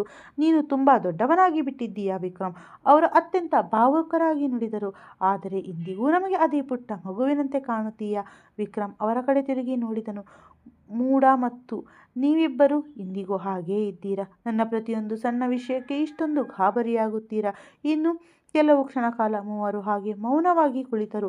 ವಾತಾವರಣದಲ್ಲಿ ಇನ್ನೂ ಆ ಅರಿಶಿನ ಮತ್ತು ಮಲ್ಲಿಗೆ ಹೂವುಗಳ ಮಿಶ್ರಿತ ಸುಗಂಧ ಪಸರಿಸಿತ್ತು. ಅಷ್ಟರಲ್ಲಿ ವಿಕ್ರಮ್ ಇದ್ದಕ್ಕಿದ್ದಂತೆ ಕೊಂಚ ಗಂಭೀರವಾಗಿ ಹೇಳಿದನು. ಅಂದಹಾಗೆ ಈಗ ಒಂದು ಪ್ರಮುಖ ವಿಷಯವಿದೆ. ಆನಂದರಾವ್ ಮತ್ತು ನೀಲಿಮಾ ಇಬ್ಬರು ಅವನ ಕಡೆಗೆ ನೋಡಿದರು. ಇನ್ನು ಮುಂದೆ ನೀವಿಬ್ಬರು ಇಲ್ಲಿ ಒಂಟಿಯಾಗಿ ಇರಬಾರದು, ಅವನು ಸ್ಪಷ್ಟ ಪದಗಳಲ್ಲಿ ಹೇಳಿದನು. ನೀವಿಬ್ಬರು ಈಗ ನನ್ನೊಂದಿಗೆ ಬೆಂಗಳೂರಿಗೆ ಬರುತ್ತಿದ್ದೀರಾ? ಇಬ್ಬರು ಕೆಲವು ಸೆಕೆಂಡ್ಗಳ ಕಾಲ ಅವನನ್ನೇ ನೋಡುತ್ತಾ ಉಳಿದರು. ಏನು ಇದರ ಅರ್ಥ? ಆನಂದರಾವ್ ಕೇಳಿದರು. ಅರ್ಥ ಅತ್ಯಂತ ಸ್ಪಷ್ಟವಾಗಿದೆ, ವಿಕ್ರಮ್ ನುಡಿದನು. ಇನ್ನು ಮುಂದೆ ಇಲ್ಲಿ ಉಳಿಯುವ ಅಗತ್ಯವಿಲ್ಲ. ನಾನು ಇಷ್ಟು ದಿನ ಕೇವಲ ನೀಯಾಳ ಕಾರಣಕ್ಕೆ ಏನೂ ಹೇಳುತ್ತಿರಲಿಲ್ಲ, ಏಕೆಂದರೆ ಅವಳ ವಿದ್ಯಾಭ್ಯಾಸ ಮತ್ತು ಅವಳ ಇಡೀ ಜೀವನ ಇಲ್ಲಿತ್ತು. ಆದರೆ ಈಗ ಅವಳ ಮದುವೆಯಾಗಿದೆ. ಇನ್ನು ಮುಂದೆ ನೀವಿಬ್ಬರು ನನ್ನೊಂದಿಗೆ ಇರಬೇಕು ಅಷ್ಟೇ. ಅವನ ಧ್ವನಿಯಲ್ಲಿ ಹಠಕ್ಕಿಂತ ಹೆಚ್ಚಾಗಿ ಅಪಾರವಾದ ಪ್ರೀತಿ ಮತ್ತು ಕಾಳಜಿ ಎದ್ದು ಕಾಣುತ್ತಿತ್ತು. ನೀಲಿಮಾ ಅವರು ಅವನನ್ನು ಸೂಕ್ಷ್ಮವಾಗಿ ಗಮನಿಸಿದರು. ನಂತರ ಅವರ ತುಟಿಗಳ ಮೇಲೆ ಸಣ್ಣದೊಂದು ತುಂಟತನದ ನಗು ಮೂಡಿತ್ತು. ಅವರು ಮುಖ ಸಣ್ಣಗೆ ಮಾಡಿಕೊಳ್ಳುತ್ತಾ ಹೌದಾ ಎಂದು ಜಾಗರೂಕತೆಯಿಂದ ದೀರ್ಘವಾಗಿ ನಿಟ್ಟುಸಿರುಬಿಟ್ಟು ಹೇಳಿದರು. ಮತ್ತು ಅಲ್ಲಿಗೆ ಬಂದು ನಾನು ಏನು ಮಾಡಲಿ ವಿಕ್ರಮ್? ವಿಕ್ರಮ್ ತನ್ನ ಹುಬ್ಬುಗಳನ್ನು ಗಂಟಿಕ್ಕಿಕೊಂಡನು. ಅಂದರೆ ಇದರ ಅರ್ಥ ಏನೆಂದರೆ? ನೀಲಿಮಾ ಅವನನ್ನು ರೇಗಿಸುತ್ತಾ ಹೇಳಿದರು. ಅಲ್ಲಿಗೆ ಬಂದ ಮೇಲೂ ಇಡೀ ಮನೆಯ ಜವಾಬ್ದಾರಿಯನ್ನು ನಾನೇ ಹೊರಬೇಕಲ್ಲವೇ? ಒಂದು ವೇಳೆ ನೀನು ಇದುವರೆಗೆ ಮದುವೆ ಮಾಡಿಕೊಂಡಿದ್ದರೆ ನಾನು ಅತ್ಯಂತ ಸಂತೋಷದಿಂದ ನಿನ್ನೊಂದಿಗೆ ಬೆಂಗಳೂರಿಗೆ ಬರುತ್ತಿದ್ದೆ.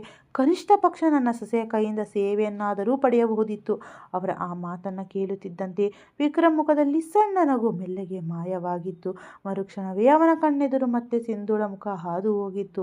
ಅದೇ ಹೆದರಿದ ಕಣ್ಣುಗಳು, ನಡುಗುತ್ತಿದ್ದ ಧ್ವನಿ ಮತ್ತು ಆ ಒಂದು ಸಾಲು, ನಾನು ನನ್ನ ಗಂಡ ಮತ್ತು ನನ್ನ ಮಗನೊಂದಿಗೆ ಅತ್ಯಂತ ಸಂತೋಷವಾಗಿದ್ದೇನೆ. ಅವನ ಹೃದಯ ಒಂದು ಕ್ಷಣ ವಿಚಿತ್ರವಾಗಿ ಭಾರವಾಗಿತ್ತು. ಅವನು ಕೆಲವು ಸೆಕೆಂಡ್ಗಳ ಕಾಲ ಸಂಪೂರ್ಣವಾಗಿ ಮೌನಕ್ಕೆ ಶರಣಾದನು. ನೀಲಿಮಾ ಅವರು ತಕ್ಷಣವೇ ಗಮನಿಸಿದರು. ಅವನು ಇದ್ದಕ್ಕಿದ್ದಂತೆ ಎಲ್ಲೇ ಕಳೆದು ಹೋಗಿದ್ದಾನೆ ಎಂದು.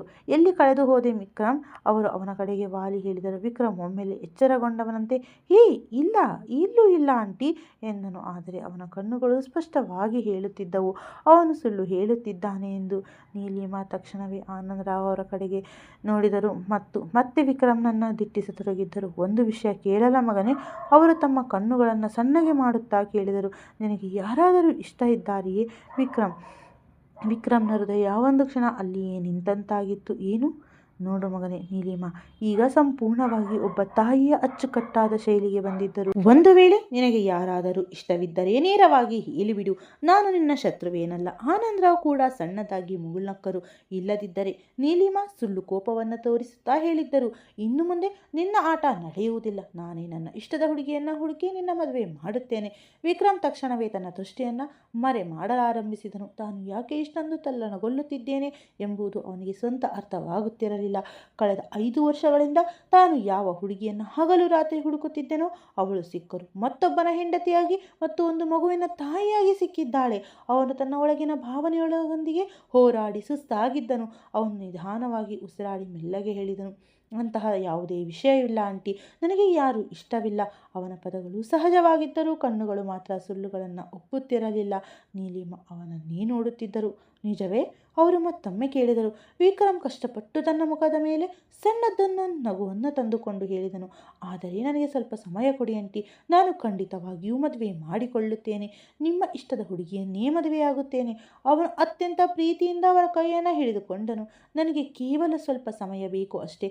ನಿಮ್ಮ ಈ ಮಗನಿಗಾಗಿ ನೀವಿಷ್ಟು ಮಾಡಲು ಸಾಧ್ಯವಿಲ್ಲವೇ? ಅವನ ಧ್ವನಿ ಎಷ್ಟು ಮೃದುವಾಗಿತ್ತೆಂದರೆ ನೀಲಿಮಾ ಅವರ ಹೃದಯ ಒಮ್ಮೆಲೆ ಕರಗಿ ಹೋಯಿತು. ಅವರು ತಕ್ಷಣವೇ ಅವನ ಹಣೆಗೊಂದು ಮುತ್ತಿಟ್ಟು ಹೇಳಿದರು. ಸರಿ, ಆದರೆ ನೆನಪಿರಲಿ, ನಿನಗೆ ಇನ್ನೂ ಹೆಚ್ಚು ಸಮಯ ಸಿಗುವುದಿಲ್ಲ, ಅರ್ಥವಾಯಿತೇ? ವಿಕ್ರಮ್ ಕೇವಲ ಸಣ್ಣದಾಗಿ ಮುಗುಳ್ನಕ್ಕನು. ಆದರೆ ಒಳಗಿನಿಂದ ಅವನ ಹೃದಯ ಒಂದು ವಿಚಿತ್ರವಾದ ನೋವಿನಿಂದ ನರಳುತ್ತಿತ್ತು. ಇನ್ನೊಂದೆಡೆ ಅದೇ ಸಮಯದಲ್ಲಿ ಸಿಂಧು ತನ್ನ ಮನೆಯ ಕೋಣೆಯ ಕಿಟಕಿಯ ಬಳಿ ನಿಂತಿದ್ದಳು. ರಾತ್ರಿ ತುಂಬ ದಟ್ಟವಾಗಿ ಆವರಿಸಿತ್ತು. ಆದರೆ ಅವಳ ಕಣ್ಣುಗಳಲ್ಲಿ ನಿದ್ದೆಯ ಸುಳಿವು ಇರಲಿಲ್ಲ. ಮದುವೆಯ ಸಂಭ್ರಮ ಮುಗಿದಿತ್ತು. ನಿಯಾ ತನ್ನ ಹೊಸ ಮನೆಗೆ ತೆರಳಿದ್ದವು. ಎಲ್ಲವೂ ಮೊದಲಿನಂತೆ ಸಹಜವಾಗಬೇಕಿತ್ತು. ಆದರೆ ಅವಳ ಒಳಗಿದ್ದ ಆತಂಕ ನಿರಂತರವಾಗಿ ಹೆಚ್ಚಾಗುತ್ತಲೇ ಇತ್ತು. ವಿಕ್ರಮ್ ತನ್ನ ಕೈಯನ್ನು ಗಟ್ಟಿಯಾಗಿ ಹಿಡಿದುಕೊಂಡಿದ್ದ ಆ ಕ್ಷಣ ಅವಳಿಗೆ ಪದೇ ಪದೇ ನೆನಪಾಗುತ್ತಿತ್ತು. ಅವನ ಧ್ವನಿ, ಅವನ ಕಣ್ಣುಗಳಲ್ಲಿದ್ದ ಆ ತಳಮಳ ಎಲ್ಲವೂ ಇಂದಿಗೂ ತನ್ನ ಸುತ್ತಲೇ ಆವರಿಸುವಂತೆ ಭಾಸವಾಗುತ್ತಿತ್ತು. ಅವಳು ಕಣ್ಣುಗಳನ್ನು ಮುಚ್ಚಿಕೊಂಡಳು. ಆದರೆ ಮರುಕ್ಷಣವೇ ವಿಕ್ರಮ್ನ ಮುಖ ಮತ್ತೆ ಕಣ್ಣೆದುರು ಬಂದಿತ್ತು.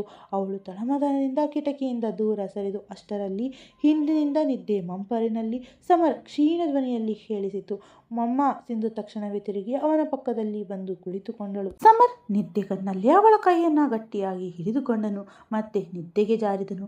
ಸಿಂಧು ಅವನ ಮುದ್ದಾದ ಕೂದಲನ್ನು ಸವರುತ್ತಿದ್ದಂತೆ ಅವಳ ಕಣ್ಣುಗಳಿಂದ ನೀರು ಉರುಳಿತು. ನನ್ನನ್ನು ಕ್ಷಮಿಸಿಬಿಡು ಕಂದ. ಅವಳು ಅತ್ಯಂತ ಕ್ಷೀಣ ಧ್ವನಿಯಲ್ಲಿ ಬಿಸುಗುಟ್ಟಿದಳು.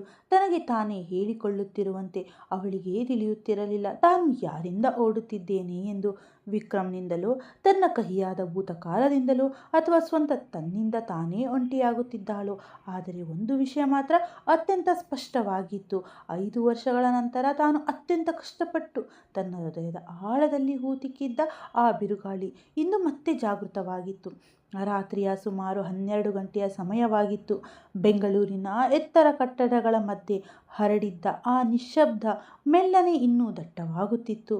ಆದರೆ ವಿಕ್ರಮ್ ಹೆಗಡೆಯ ಕೋಣೆಯಲ್ಲಿ ಮಾತ್ರ ಆ ತಳಮಳ ಇನ್ನೂ ಜಾಗೃತವಾಗಿತ್ತು. ಇಡೀ ಕೋಣೆಯ ದೀಪಗಳು ಆರಿ ಹೋಗಿದ್ದವು. ಕೇವಲ ಬಾಲ್ಕನಿಯ ಬಳಿ ಇದ್ದ ಸಣ್ಣ ತಿಳಿ ಹಳದಿ ಬಣ್ಣದ ಬೆಳಕು ಮಾತ್ರ ಉರಿಯುತ್ತಿತ್ತು. ಅದು ಅವನ ಮುಖಕ್ಕೆ ತಗುಲಿ ಅವನ ದಣಿದ ಕಣ್ಣುಗಳನ್ನು ಇನ್ನೂ ಭಾರವಾಗಿಸುತ್ತಿತ್ತು. ಅವನು ಕಳೆದ ಅರ್ಧ ಗಂಟೆಯಿಂದ ಅದೇ ಬಾಲ್ಕನಿಯಲ್ಲಿ ನಿಂತಿದ್ದನು. ಅವನ ಕೈಯಲ್ಲಿದ್ದ ಅರ್ಧ ತುಂಬಿದ ಕಾಫಿ ಕಪ್ ಇಷ್ಟೊತ್ತಿಗಾಗಲೇ ಸಂಪೂರ್ಣವಾಗಿ ತಣ್ಣಗಾಗಿತ್ತು. ಆದರೆ ಅವನ ಗಮನ ಮಾತ್ರ ಅಲ್ಲಿರಲೇ ಇಲ್ಲ. ಅವನ ಕಣ್ಣೆದುರು ಕೇವಲ ಒಂದೇ ಒಂದು ಮುಖ ನಿರಂತರವಾಗಿ ತಿರುಗುತ್ತಿತ್ತು. ಸಿಂಧು. 5 ವರ್ಷಗಳು, ಪೂರ್ತಿ 5 ವರ್ಷಗಳ ನಂತರ ಅವಳು ಇದ್ದಕ್ಕಿದ್ದಂತೆ ತನ್ನ ಕಣ್ಣೆದುರು ಬಂದಿದ್ದಳು. ಎಷ್ಟು ಹತ್ತಿರವೆಂದರೆ ಅವಳ ಉಸಿರಾಟದ ಸ್ಪರ್ಶವು ತನಗೆ ತಿಳಿಯುವಷ್ಟು. ಆದರೆ ಅಷ್ಟೇ ದೂರ. ಇಬ್ಬರ ಬದುಕಿನ ಮಧ್ಯೆ ಯಾವುದೋ ಒಂದು ದೊಡ್ಡ ಗೋಡೆ ಬಂದು ನಿಂತಿರುವಂತೆ, ಅದನ್ನು ಎಷ್ಟು ಹಂಬಲಿಸಿದರೂ ದಾಟಲು ಸಾಧ್ಯವಿಲ್ಲದಂತೆ ಭಾಸವಾಗುತ್ತಿತ್ತು. ವಿಕ್ರಮ್ ತನ್ನ ಕಣ್ಣುಗಳನ್ನು ಮುಚ್ಚಿಕೊಂಡನು. ಮರುಕ್ಷಣವೇ ಅವನ ಕಿವಿಗೆ ಅವಳ ನಡುಗುತ್ತಿದ್ದ ಧ್ವನಿ ಮತ್ತೆ ಕೇಳಿಸಿತು, ನಾನು ನನ್ನ ಗಂಡ ಮತ್ತು ನನ್ನ ಮಗನೊಂದಿಗೆ ಅತ್ಯಂತ ಸಂತೋಷವಾಗಿದ್ದೇನೆ. ಅವನ ಎದೆಗೆ ಯಾರೋ ಜೋರಾಗಿ ಇರಿದಂತಾಗಿತ್ತು. ಅವನು ಬಿರುಗಣ್ಣು ಬಿಟ್ಟು ಕಣ್ಣುಗಳನ್ನು ತೆರೆದನು. ಅವನು ದೀರ್ಘವಾಗಿ ಉಸಿರಾಡಿ ತನಗೆ ತಾನೇ ಪಿಸುಗುಟ್ಟಿದನು. ಇಲ್ಲ, ಎಲ್ಲೋ ಏನೋ ತಪ್ಪಾಗುತ್ತಿದೆ. ಅವನ ಮಿದುಳು ನಿರಂತರವಾಗಿ ಅದೇ ಆಲೋಚನೆಯಲ್ಲಿ ಸಿಲುಕಿ ಹಾಕಿಕೊಂಡಿತ್ತು. ಒಂದು ವೇಳೆ ಸಿಂಧು ನಿಜವಾಗಿಯೂ ಮದುವೆಯಾಗಿದ್ದರೆ ಅವಳನ್ನು ನೋಡಿದ ತಕ್ಷಣ ನನ್ನ ಹೃದಯದ ಬಡಿತ ಯಾಕೆ ಇಷ್ಟೊಂದು ನಿಯಂತ್ರಣ ತಪ್ಪುತ್ತಿತ್ತು? ಯಾಕೆ ಅವಳ ಕಣ್ಣುಗಳು ಸುಳ್ಳು ಹೇಳುತ್ತಿರುವಂತೆ ಭಾಸವಾಗುತ್ತಿತ್ತು? ಮತ್ತು ಎಲ್ಲಕ್ಕಿಂತ ಮುಖ್ಯವಾಗಿ ಅವಳು ಮತ್ತೊಬ್ಬರ ಪಾಲಾಗಿದ್ದಾಳೆ ಎಂಬ ಮಾತು ಕೇಳಿದ ತಕ್ಷಣ ತನ್ನ ಒಳಗಡೆ ಇಂತಹ ಬೇಗುದಿಯ ಬಿರುಗಾಳಿ ಯಾಕೆ ಏಳುತ್ತಿತ್ತು? ತನ್ನ ಅತ್ಯಂತ ಪ್ರಿಯ ವಸ್ತು ಯಾವುದು ತನ್ನಿಂದ ಕಸಿದುಕೊಂಡಂತೆ ಯಾಕೆ ಅನಿಸುತ್ತಿತ್ತು? ಅವನು ತನ್ನ ಹಣೆ ಸವರುತ್ತಾ ಮತ್ತೆ ಆಳವಾಗಿ ಯೋಚಿಸತೊಡಗಿದ್ದನು. ಆದರೆ ಒಂದು ವೇಳೆ ಅವಳಿಗೆ ಮದುವೆಯಾಗಿಯೇ ಇದ್ದರೆ ಆ ಪುಟ್ಟ ಮಗು ಅವಳನ್ನು ಮೊಮ್ಮ ಎಂದು ಯಾಕೆ ಕರೆಯುತ್ತಿದ್ದಾನೆ? ಸಮರ್ನ ಮುಗ್ಧ ಧ್ವನಿ ಅವನ ಕಿವಿಯಲ್ಲಿ ಮತ್ತೆ ಪ್ರತಿಧ್ವನಿಸುತ್ತಿತ್ತು, ಮೊಮ್ಮ. ವಿಕ್ರಮ್ನ ಹುಬ್ಬುಗಳು ಇನ್ನೂ ಬಿಗಿಗೊಂಡವು. ಮತ್ತು ಒಂದು ವೇಳೆ ಅವಳಿಗೆ ಮದುವೆಯಾಗಿದ್ದರೆ ಅವಳ ಹಣೆಯ ಮೇಲೆ ಸಿಂಧೂರ ಯಾಕೆ ಇರಲಿಲ್ಲ? ಅವನಿಗೆ ನೆನಪಾಯಿತು. ಅವನು ಅತ್ಯಂತ ಸೂಕ್ಷ್ಮವಾಗಿ ಗಮನಿಸಿದ್ದನು. ಅವಳ ಹಣೆಯಲ್ಲಿ ಸಿಂಧೂರವಿರಲಿಲ್ಲ, ಕುತ್ತಿಗೆಯಲ್ಲಿ ಮಂಗಳಸೂತ್ರವಿರಲಿಲ್ಲ, ಕೈಗಳಲ್ಲೂ ಒಬ್ಬ ವಿವಾಹಿತ ಮಹಿಳೆಗೆ ಇರಬೇಕಾದ ಯಾವುದೇ ಲಕ್ಷಣಗಳು ಸ್ಪಷ್ಟವಾಗಿ ಕಾಣಿಸುತ್ತಿರಲಿಲ್ಲ. ಮರುಕ್ಷಣವೇ ಅವನು ತನ್ನ ಮನಸ್ಸಿಗೆ ಸಮಾಧಾನ ಹೇಳಲು ಪ್ರಯತ್ನಿಸಿದನು. ಇಂದಿನ ಆಧುನಿಕ ಹುಡುಗಿಯರು ಇದೆಲ್ಲವನ್ನ ಎಲ್ಲಿ ಧರಿಸುತ್ತಾರೆ? ಆದರೆ ಮರುಕ್ಷಣವೇ ಅವನ ಒಳಗಿದ್ದ ಮತ್ತೊಂದು ಧ್ವನಿ ಕೇಳಿಸಿತು, ಆದರೆ ಸಿಂಧು ಅಂತಹ ಹುಡುಗಿಯಾಗಿರಲಿಲ್ಲ. ಅವನ ಕಣ್ಣೆದುರು 5 ವರ್ಷಗಳ ಹಿಂದೆ ಅದೇ ಹಳೆಯ ಮುಗ್ಧ ಹುಡುಗಿ ಬಂದು ಹೋದಳು. ಪ್ರತಿಯೊಂದು ಸಣ್ಣ ವಿಷಯವನ್ನು ಹೃದಯದಿಂದ ನಿಭಾಯಿಸುವ, ಸಂಬಂಧಗಳನ್ನು ಅತ್ಯಂತ ಪ್ರಾಮಾಣಿಕವಾಗಿ ಗೌರವಿಸುವ ಆ ಹುಡುಗಿ ತನ್ನ ಸೌಭಾಗ್ಯದ ಸಂಕೇತಗಳನ್ನು ಎಂದಿಗೂ ಈ ರೀತಿ ನಿರ್ಲಕ್ಷಿಸಲು ಸಾಧ್ಯವೇ ಇಲ್ಲ. ಖಂಡಿತವಾಗಿಯೂ ನಾನು ಯಾವುದೋ ಪ್ರಮುಖ ವಿಷಯವನ್ನು ಮಿಸ್ ಮಾಡುತ್ತಿದ್ದೇನೆ. ಈ ಆಲೋಚನೆ ಬರುತ್ತಿದ್ದಂತೆ ಅವನ ಒಳಗಿದ್ದ ತಳಮಳ ಇನ್ನೂ ತೀವ್ರವಾಗಿತ್ತು. ಮರುಕ್ಷಣವೇ ಅವನು ತಕ್ಷಣ ತನ್ನ ಫೋನ್ ಎತ್ತಿಕೊಂಡು ಒಂದು ನಂಬರ್ಗೆ ಡಯಲ್ ಮಾಡಿದನು. ಕೆಲವು ಸೆಕೆಂಡ್ಗಳ ರಿಂಗ್ ನಂತರ ಆ ಕಡೆಯಿಂದ ಧ್ವನಿ ಕೇಳಿಸಿತು. Yes sir. ವಿಕ್ರಮ್ನ ಧ್ವನಿ ಮೊದಲಿಗಿಂತ ಇನ್ನೂ ಗಂಭೀರವಾಗಿ ಹಾಗೂ ಕಠಿಣವಾಗಿತ್ತು. ಅನುರಾಜ್ ಅಂಕಲ್, ಅವರ ಕಂಪನಿಯಲ್ಲಿ ಒಬ್ಬ ಹುಡುಗಿ ಕೆಲಸ ಮಾಡುತ್ತಿದ್ದಾಳೆ. ಅವಳ ಹೆಸರು ಸಿಂಧು. ಅವನು ಪ್ರತಿಯೊಂದು ಪದವನ್ನು ನಿಧಾನವಾಗಿ ಆದರೆ ಅತ್ಯಂತ ಸ್ಪಷ್ಟವಾಗಿ ಹೇಳಿದನು. ನನಗೆ ಅವಳ ಬಗ್ಗೆ ಸಂಪೂರ್ಣ ವಿವರಗಳು ಬೇಕು. ಅವಳು ಹುಬ್ಬಳ್ಳಿಯಲ್ಲಿದ್ದಾಳೆ. ಅವಳ ಕುಟುಂಬದಲ್ಲಿ ಯಾರ್ಯಾರಿದ್ದಾರೆ? ಅವಳ ಬಳಿ ಒಂದು ಮಗುವಿದೆ. ಆ ಮಗುವಿನ ಹೆಸರು ಸಮರ್. ಆ ಮಗುವಿನ ತಂದೆ ಯಾರು ಮತ್ತು ಅವಳ ಮದುವೆ ಯಾರೊಂದಿಗೆ ಆಗಿದೆ? ಅವನ ಕಣ್ಣುಗಳು ಇನ್ನೂ ಆ ಕತ್ತಲಿನಲ್ಲಿ ಎಲ್ಲೋ ಶೂನ್ಯವನ್ನು ದಿಟ್ಟಿಸುತ್ತಿದ್ದವು. ನನಗೆ ಪ್ರತಿಯೊಂದು ಸಣ್ಣ ದೊಡ್ಡ ಮಾಹಿತಿಯೂ ಬೇಕು. ಯಾವುದೇ ಒಂದು ವಿಷಯವೂ ಮಿಸ್ ಆಗಬಾರದು. ಅರ್ಥವಾಯಿತೆ? ಆ ಕಡೆಯಿಂದ ತಕ್ಷಣವೇ ಉತ್ತರ ಬಂದಿತ್ತು. ಖಂಡಿತ ಸರ್. ಕೇವಲ ನಾಳೆಯ ಒಳಗೆ ಸಮಯ ಕೊಡಿ. ಇಡೀ ಮಾಹಿತಿ ನಿಮ್ಮ ಕೈಯಲ್ಲಿರುತ್ತದೆ. ಅಷ್ಟು ಹೇಳಿ ವಿಕ್ರಮ್ ಫೋನ್ ಕಟ್ ಮಾಡಿದನು. ಕೆಲವು ಸೆಕೆಂಡ್ಗಳ ಕಾಲ ಅವನ ಫೋನ್ ಅನ್ನೇ ನೋಡುತ್ತಿದ್ದನು. ನಂತರ ಅತ್ಯಂತ ಕ್ಷೀಣ ಧ್ವನಿಯಲ್ಲಿ ತನಗೆ ತಾನೇ ಹೇಳಿಕೊಂಡನು, ನೀನು ನನ್ನಿಂದ ಏನನ್ನೋ ಮುಚ್ಚಿಡುತ್ತಿದ್ದೀಯ ಅಲ್ಲವೇ ಸಿಂಧು? ಅವನ ಕಣ್ಣುಗಳಲ್ಲಿ ಸಣ್ಣದೊಂದು ಆತಂಕ ಮೂಡಿತ್ತಾದರೂ ಮರುಕ್ಷಣವೇ ಅವನ ತುಟಿಗಳ ಮೇಲೆ ಒಂದು ನೋವಿನ ಮುಗುಳ್ನಗೆಯೂ ಮೂಡಿತ್ತು. ಆದರೆ ನೀನು ಮರೆತು ಬಿಟ್ಟಿದ್ದೀಯ ಸಿಂಧು. ನಾನು ವಿಕ್ರಮ್ ಹೆಗಡೆ. ಪ್ರತಿಯೊಂದು ಸತ್ಯವನ್ನೂ ನಾನು ಹೊರಗೆಳೆದೇ ತೀರುತ್ತೇನೆ. ಅವನು ದೀರ್ಘವಾಗಿ ನಿಟ್ಟುಸಿರು ಬಿಟ್ಟು ಬಾಲ್ಕನಿಯ ರೇಲಿಂಗ್ ಮೇಲೆ ತನ್ನ 2 ಕೈಗಳನ್ನು ಇಟ್ಟುಕೊಂಡನು. ಎದುರಿಗಿದ್ದ ಕತ್ತಲೆಯನ್ನು ದಿಟ್ಟಿಸುತ್ತಿದ್ದನು. ಒಂದು ವೇಳೆ ನೀನು ನಿಜವಾಗಿಯೂ ಮತ್ತೊಬ್ಬರ ಪಾಲಾಗಿದ್ದರೆ? ಅವನ ಧ್ವನಿ ಮೆಲ್ಲಗೆ ಒಡೆಯಲಾರಂಭಿಸಿತು. ಹಾಗಾದರೆ ನೀನು ನನ್ನ ಹತ್ತಿರ ಬಂದ ತಕ್ಷಣ ನನ್ನ ಹೃದಯ ಬಡಿತ ಯಾಕೆ ಇಷ್ಟೊಂದು ನಿಯಂತ್ರಣ ತಪ್ಪುತ್ತಿತ್ತು? ತನ್ನ ಒಳಗಡೆ ಎಂತಹ ವಿಚಿತ್ರವಾದ ಹೋರಾಟ ನಡೆಯುತ್ತಿದೆ ಎಂಬುದು ಅವನಿಗೆ ಸ್ವಂತ ತಿಳಿಯುತ್ತಿರಲಿಲ್ಲ. ಅವನು ತನ್ನ ಬದುಕಿನಲ್ಲಿ ಎಷ್ಟೋ ಹುಡುಗಿಯರನ್ನು ನೋಡಿದ್ದನು. ದೊಡ್ಡ ದೊಡ್ಡ ಬಿಸ್ನೆಸ್ ಪಾರ್ಟಿಗಳಲ್ಲಿ ಮಾಡೆಲ್, ಸೊಸೈಟಿ ಗರ್ಲ್ಸ್, ಪ್ರತಿಯೊಬ್ಬ ಸುಂದರ ಮಹಿಳೆಯೂ ಅವನ ಬದುಕಿನ ಸುತ್ತಮುತ್ತ ಇದ್ದರು. ಆದರೆ ಅವನು ಯಾರನ್ನು ನೋಡಿದ ಮೇಲೆಯೂ ಅವನ ಒಳಗಡೆ ಇಂತಹ ದೊಡ್ಡ ಚಂಡಮಾರುತ ಎಂದು ಎದ್ದಿರಲಿಲ್ಲ. ಯಾರ ಒಂದು ನೋಟವೂ ಅವನ ಉಸಿರಾಟವನ್ನು ಎಷ್ಟು ಸುಲಭವಾಗಿ ಕಸಿದುಕೊಂಡಿರಲಿಲ್ಲ. ಕೇವಲ ಸಿಂಧೂಳನ್ನು ನೋಡಿದ ತಕ್ಷಣವೇ ಯಾಕೆ ತನ್ನ ಹೃದಯ ತನ್ನದೇ ಆದ ಯಾವುದೋ ಕಳೆದು ಹೋದ ಭಾಗವನ್ನು ಗುರುತಿಸಿದಂತೆ ಭಾಸವಾಗುತ್ತಿತ್ತು? ಯಾಕೆ ಅನಿಸುತ್ತದೆ? ಅವನು ಕಣ್ಣುಗಳನ್ನು ಮುಚ್ಚಿಕೊಂಡನು. ನೀನು ಇಂದಿಗೂ ಕೇವಲ ನನ್ನವಳೆ ಎಂದು. ಮರುಕ್ಷಣವೇ ಅವನ ಮಿದುಳಿನಲ್ಲಿ ಸಿಂಧೂಳ ಆ ಹೆದರಿದ ಮುಖ ಹಾದು ಹೋಯಿತು. ಅವಳು ನಡುಗುತ್ತಿದ್ದಳು. ಅವಳ ಕಣ್ಣುಗಳಲ್ಲಿ ಭಯ ಸ್ಪಷ್ಟವಾಗಿ ಕಾಣಿಸುತ್ತಿತ್ತು. ಆದರೆ ಆ ಭಯ ಯಾವುದಕ್ಕಾಗಿ? ತನ್ನ ಸತ್ಯ ಎಲ್ಲೋ ಮುನ್ನೆಲೆಯಲ್ಲಿ ಬಂದು ಬಿಡುತ್ತದೆ ಎಂಬ ಆತಂಕದಿಂದಲೇ. ವಿಕ್ರಮ್ನ ಹೃದಯ ಇನ್ನೂ ತಲ್ಲಣಗೊಂಡಿತ್ತು.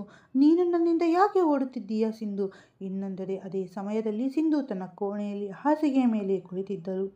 ಕೋಣೆಯಲ್ಲಿದ್ದ ಆ ತಿಳಿ ನೀಲಿ ಬಣ್ಣದ ಬೆಳಕು ಆ ಮುಖದ ಮೇಲೆ ಬೀಳುತ್ತಿತ್ತು. ಅವಳ ಮಡಿಲಲ್ಲಿ ಮಲಗಿದ್ದ ಪುಟ್ಟ ಸಮರ್ ಇನ್ನೂ ಅವಳ ಕೈಯನ್ನು ಗಟ್ಟಿಯಾಗಿಯೇ ಹಿಡಿದುಕೊಂಡಿದ್ದನು. ತನ್ನ ತಾಯಿ ತನಗಿಂತ ಎಲ್ಲೋ ದೂರ ಹೋಗಿಬಿಡುತ್ತಾಳೆ ಎಂಬ ಭಯ ಅವನನ್ನು ಕಾಡುತ್ತಿರುವಂತೆ. ಆದರೆ ಸಿಂಧೂಳ ಕಣ್ಣುಗಳಲ್ಲಿ ನಿದ್ರೆಯ ಸಣ್ಣ ಸುಳಿವೂ ಇರಲಿಲ್ಲ. ಅವಳ ಇಡೀ ದೇಹ ಇನ್ನೂ ತೀವ್ರವಾದ ಒತ್ತಡ ಮತ್ತು ಆತಂಕದಿಂದ ತುಂಬಿತ್ತು. ವಿಕ್ರಮ್ ತನ್ನ ಕಣ್ಣೆದುರು ಬಂದಾಗಿನಿಂದ ಅವಳ ಮಿದುಳು ಕೆಲಸ ಮಾಡುವುದನ್ನೇ ನಿಲ್ಲಿಸಿಬಿಟ್ಟಂತೆ ಭಾಸವಾಗುತ್ತಿತ್ತು. ಅವಳು ಅತ್ಯಂತ ಮೆಲ್ಲಗೆ ಸಮರ್ನ ಕೂದಲನ್ನು ಸವರಿ ಕಣ್ಣುಗಳನ್ನು ಮುಚ್ಚಿಕೊಂಡಳು. ಆದರೆ ಮರುಕ್ಷಣವೇ ವಿಕ್ರಮ್ನ ಆ ಆಳವಾದ ಕಣ್ಣುಗಳು ಅವಳ ಕಣ್ಣೆದುರು ಬಂದು ನಿಂತವು. ಅವಳ ಹೃದಯ ಮತ್ತೆ ತೀವ್ರವಾಗಿ ಬಡಿದುಕೊಳ್ಳಲಾರಂಭಿಸಿತು. ಒಂದು ವೇಳೆ ಅವನು ಮತ್ತೆ ನನ್ನನ್ನು ಭೇಟಿಯಾಗಲು ಬಂದರೆ? ಅವಳು ಒಳಗಿದ್ದ ಭಯ ಇನ್ನೂ ದೊಡ್ಡದಾಗಿತ್ತು. ಒಂದು ವೇಳೆ ಅವನು ನನ್ನ ಗಂಡನ ಬಗ್ಗೆ ಪ್ರಶ್ನಿಸಲು ಆರಂಭಿಸಿದರೆ? ಅವಳ ಉಸಿರಾಟ ಭಾರವಾಗಿತ್ತು. ಒಂದು ವೇಳೆ ಅವನು ಸತ್ಯವನ್ನು ಪತ್ತೆ ಹಚ್ಚಲು ಪ್ರಯತ್ನಿಸಿದರೆ? ಅವಳು ತಳಮಳದಿಂದ ಸಮರ್ನನ್ನು ಇನ್ನೂ ಗಟ್ಟಿಯಾಗಿ ಅಪ್ಪಿಕೊಂಡಳು. ಒಂದು ವೇಳೆ ಅವನಿಗೆ ತಿಳಿದೇ ಹೋದರೆ? ಸಮರ್ ಅವಳ ಗಂಟಲು ಅಲ್ಲಿಗೆ ಬಿಗಿದುಕೊಂಡಿತ್ತು. ಕಣ್ಣುಗಳಿಂದ ನೀರು ಉರುಳಿತು. ಇಲ್ಲ, ಅವಳು ತಕ್ಷಣವೇ ತನ್ನನ್ನು ತಾನು ನಿಭಾಯಿಸಿಕೊಂಡಳು. ಅವನಿಗೆ ಯಾವುದೇ ವಿಷಯವೂ ತಿಳಿಯಬಾರದು. ಆದರೆ ಮರುಕ್ಷಣವೇ ಅವಳ ಮಿದುಳಿನಲ್ಲಿ ಮತ್ತೊಂದು ಪ್ರಶ್ನೆ ಮೂಡಿತ್ತು. ಆದರೆ ಅವನು ಯಾಕೆ ಬಯಸುತ್ತಿದ್ದಾನೆ ನನಗೆ ಎಲ್ಲವೂ ನೆನಪಿರಲಿ ಎಂದು? ಅವಳ ಕಣ್ಣುಗಳಲ್ಲಿ ಗೊಂದಲ ಮೂಡಿತ್ತು. ಅವನು ಅಷ್ಟೊಂದು ದೊಡ್ಡ ಉದ್ಯಮಿ, ಅತಿ ಸುಂದರ ಪುರುಷ. ಎಷ್ಟೋ ಹುಡುಗಿಯರು ಇರುತ್ತಾರೆ ಅವನ ಬದುಕಿನಲ್ಲಿ. ಅವಳು ಕಹಿಯಾದ ನಗುವಿನೊಂದಿಗೆ ಯೋಚಿಸಲು ಯತ್ನಿಸಿದಳು. ಅಂತಹ ಜನರು ಯಾವುದೋ ಒಂದು ಹುಡುಗಿಯೊಂದಿಗೆ ಒಂದು ರಾತ್ರಿ ಕಳೆದು ಮರುದಿನ ಬೆಳಗ್ಗೆ ಅವಳ ಮುಖವನ್ನೂ ಸಹ ಮರೆತು ಬಿಡುತ್ತಾರೆ. ಹಾಗಿರುವಾಗ ಅವಳ ಕಣ್ಣುಗಳು ತುಂಬಿ ಬಂದವು. ಹಾಗಿರುವಾಗ ಅವನು ನನ್ನನ್ನು ಯಾಕೆ ನೆನಪಿಟ್ಟುಕೊಂಡಿದ್ದಾನೆ? ಇದೇ ಪ್ರಶ್ನೆ ಅವಳನ್ನು ಒಳಗಿನಿಂದ ಇಡಿಯಾಗಿ ಅಲುಗಾಡಿಸುತ್ತಿತ್ತು. ಒಂದು ವೇಳೆ ಅವನು ನನ್ನನ್ನು ಸಮಾಜದಲ್ಲಿ ಬರ್ಡನ್ ಮಾಡಲು ಬಯಸುತ್ತಿದ್ದಾನೆಯೇ? ಅವಳ ಒಳಗಿದ್ದ ಆ ಹಳೆಯ ಭಯ ಮತ್ತೆ ಜಾಗೃತವಾಗಿತ್ತು. ಒಂದು ವೇಳೆ ಅವನು ನನ್ನೊಂದಿಗೆ ಏನಾದರೂ ತಪ್ಪು. ಅವಳು ತಕ್ಷಣ ತನ್ನ ತಲೆಯನ್ನು ಕೊಡವಿದಳು. ಇಲ್ಲ ಇಲ್ಲ. ಆದರೆ ಅವಳ ಹೃದಯ ಮಾತ್ರ ಆ ಮಾತನ್ನು ಒಪ್ಪಲು ಸಿದ್ಧವಿರಲಿಲ್ಲ. ಏಕೆಂದರೆ ಇಂದು ವಿಕ್ರಮ್ ಅವಳ ಕೈ ಹಿಡಿದಾಗ ಅವನ ಕಣ್ಣುಗಳಲ್ಲಿ ಯಾವುದೇ ಕಾಮವಿರಲಿಲ್ಲ. ಅಲ್ಲಿ ಕೇವಲ ಒಂದು ಆಳವಾದ ತಳಮಳವಿತ್ತು, ತೀವ್ರವಾದ ಬೇಗುದಿಯಿತ್ತು. ಆದರೆ ಆ ತಳಮಳ ಯಾಕಿತ್ತು? ಏ ಮಹಾದೇವ, ನನಗೆ ಸಹಾಯ ಮಾಡಿ. ಯಾವುದು ಸರಿ, ಯಾವುದು ತಪ್ಪು? ನಾನು ಕೇವಲ ಆ ಗೊಂದಲದಲ್ಲಿ ಸಿಲುಕಿ ಹಾಕಿಕೊಂಡಿದ್ದೇನೆ. ನನಗೆ ತಿಳಿಯುತ್ತಿಲ್ಲ ನಾನು ಏನು ಮಾಡಲಿ ಎಂದು. ನಾನು ಈ ಹುಬ್ಬಳ್ಳಿಯನ್ನು ಬಿಟ್ಟು ಬೇರೆಲ್ಲೂ ದೂರ ಹೊರಟು ಹೋಗಲೇ? ಹೋಗುವುದಾದರೆ ಎಲ್ಲಿಗೆ? ಧನ್ಯವಾದಗಳು. ನಿಮ್ಮ ಕಮೆಂಟ್ಸ್ಗಳನ್ನು ಓದಿ ತುಂಬ ಸಂತೋಷವಾಗುತ್ತಿದೆ. ನೀವೆಲ್ಲರೂ ಕತೆಗಾಗಿ ಇಷ್ಟೊಂದು ಆತುರದಿಂದ ಕಾಯುತ್ತಿದ್ದೀರಾ ಎಂದು ತಿಳಿದು ನನಗೆ ತುಂಬ ಖುಷಿಯಾಯಿತು. ಆದರೆ ನನಗೂ ಕೆಲವು ವೈಯಕ್ತಿಕ ತೊಂದರೆಗಳಿರುವುದರಿಂದ ನನಗೆ ಬೇಗನೆ ಮುಂದಿನ ಭಾಗವನ್ನು ನೀಡಲು ಸಾಧ್ಯವಾಗುತ್ತಿಲ್ಲ. ನೀವೆಲ್ಲರೂ ಇದನ್ನು ಅರ್ಥ ಮಾಡಿಕೊಳ್ಳುತ್ತೀರಾ ಎಂದು ನಾನು ಭಾವಿಸುತ್ತೇನೆ. ಕತೆ ಇಷ್ಟವಾಗಿದ್ದರೆ ದಯವಿಟ್ಟು ವಿಡಿಯೋಗೆ ಲೈಕ್ ಮಾಡಿ ಮತ್ತು ಕಮೆಂಟ್ ಬಾಕ್ಸ್ನಲ್ಲಿ ನಿಮ್ಮ ಅನಿಸಿಕೆಯನ್ನು ತಿಳಿಸಿ. Thank you for watching. ಸಿಗೋಣ ಕತೆಯ ಮುಂದಿನ ಭಾಗದಲ್ಲಿ. ಅಂದರೆ ಮತ್ತೆ ನಾಳೆ ಸಿಗೋಣ. ಅಲ್ಲಿಯವರೆಗೂ ಆರೋಗ್ಯವಾಗಿರಿ, ಖುಷಿಯಾಗಿರಿ. ಧನ್ಯವಾದ.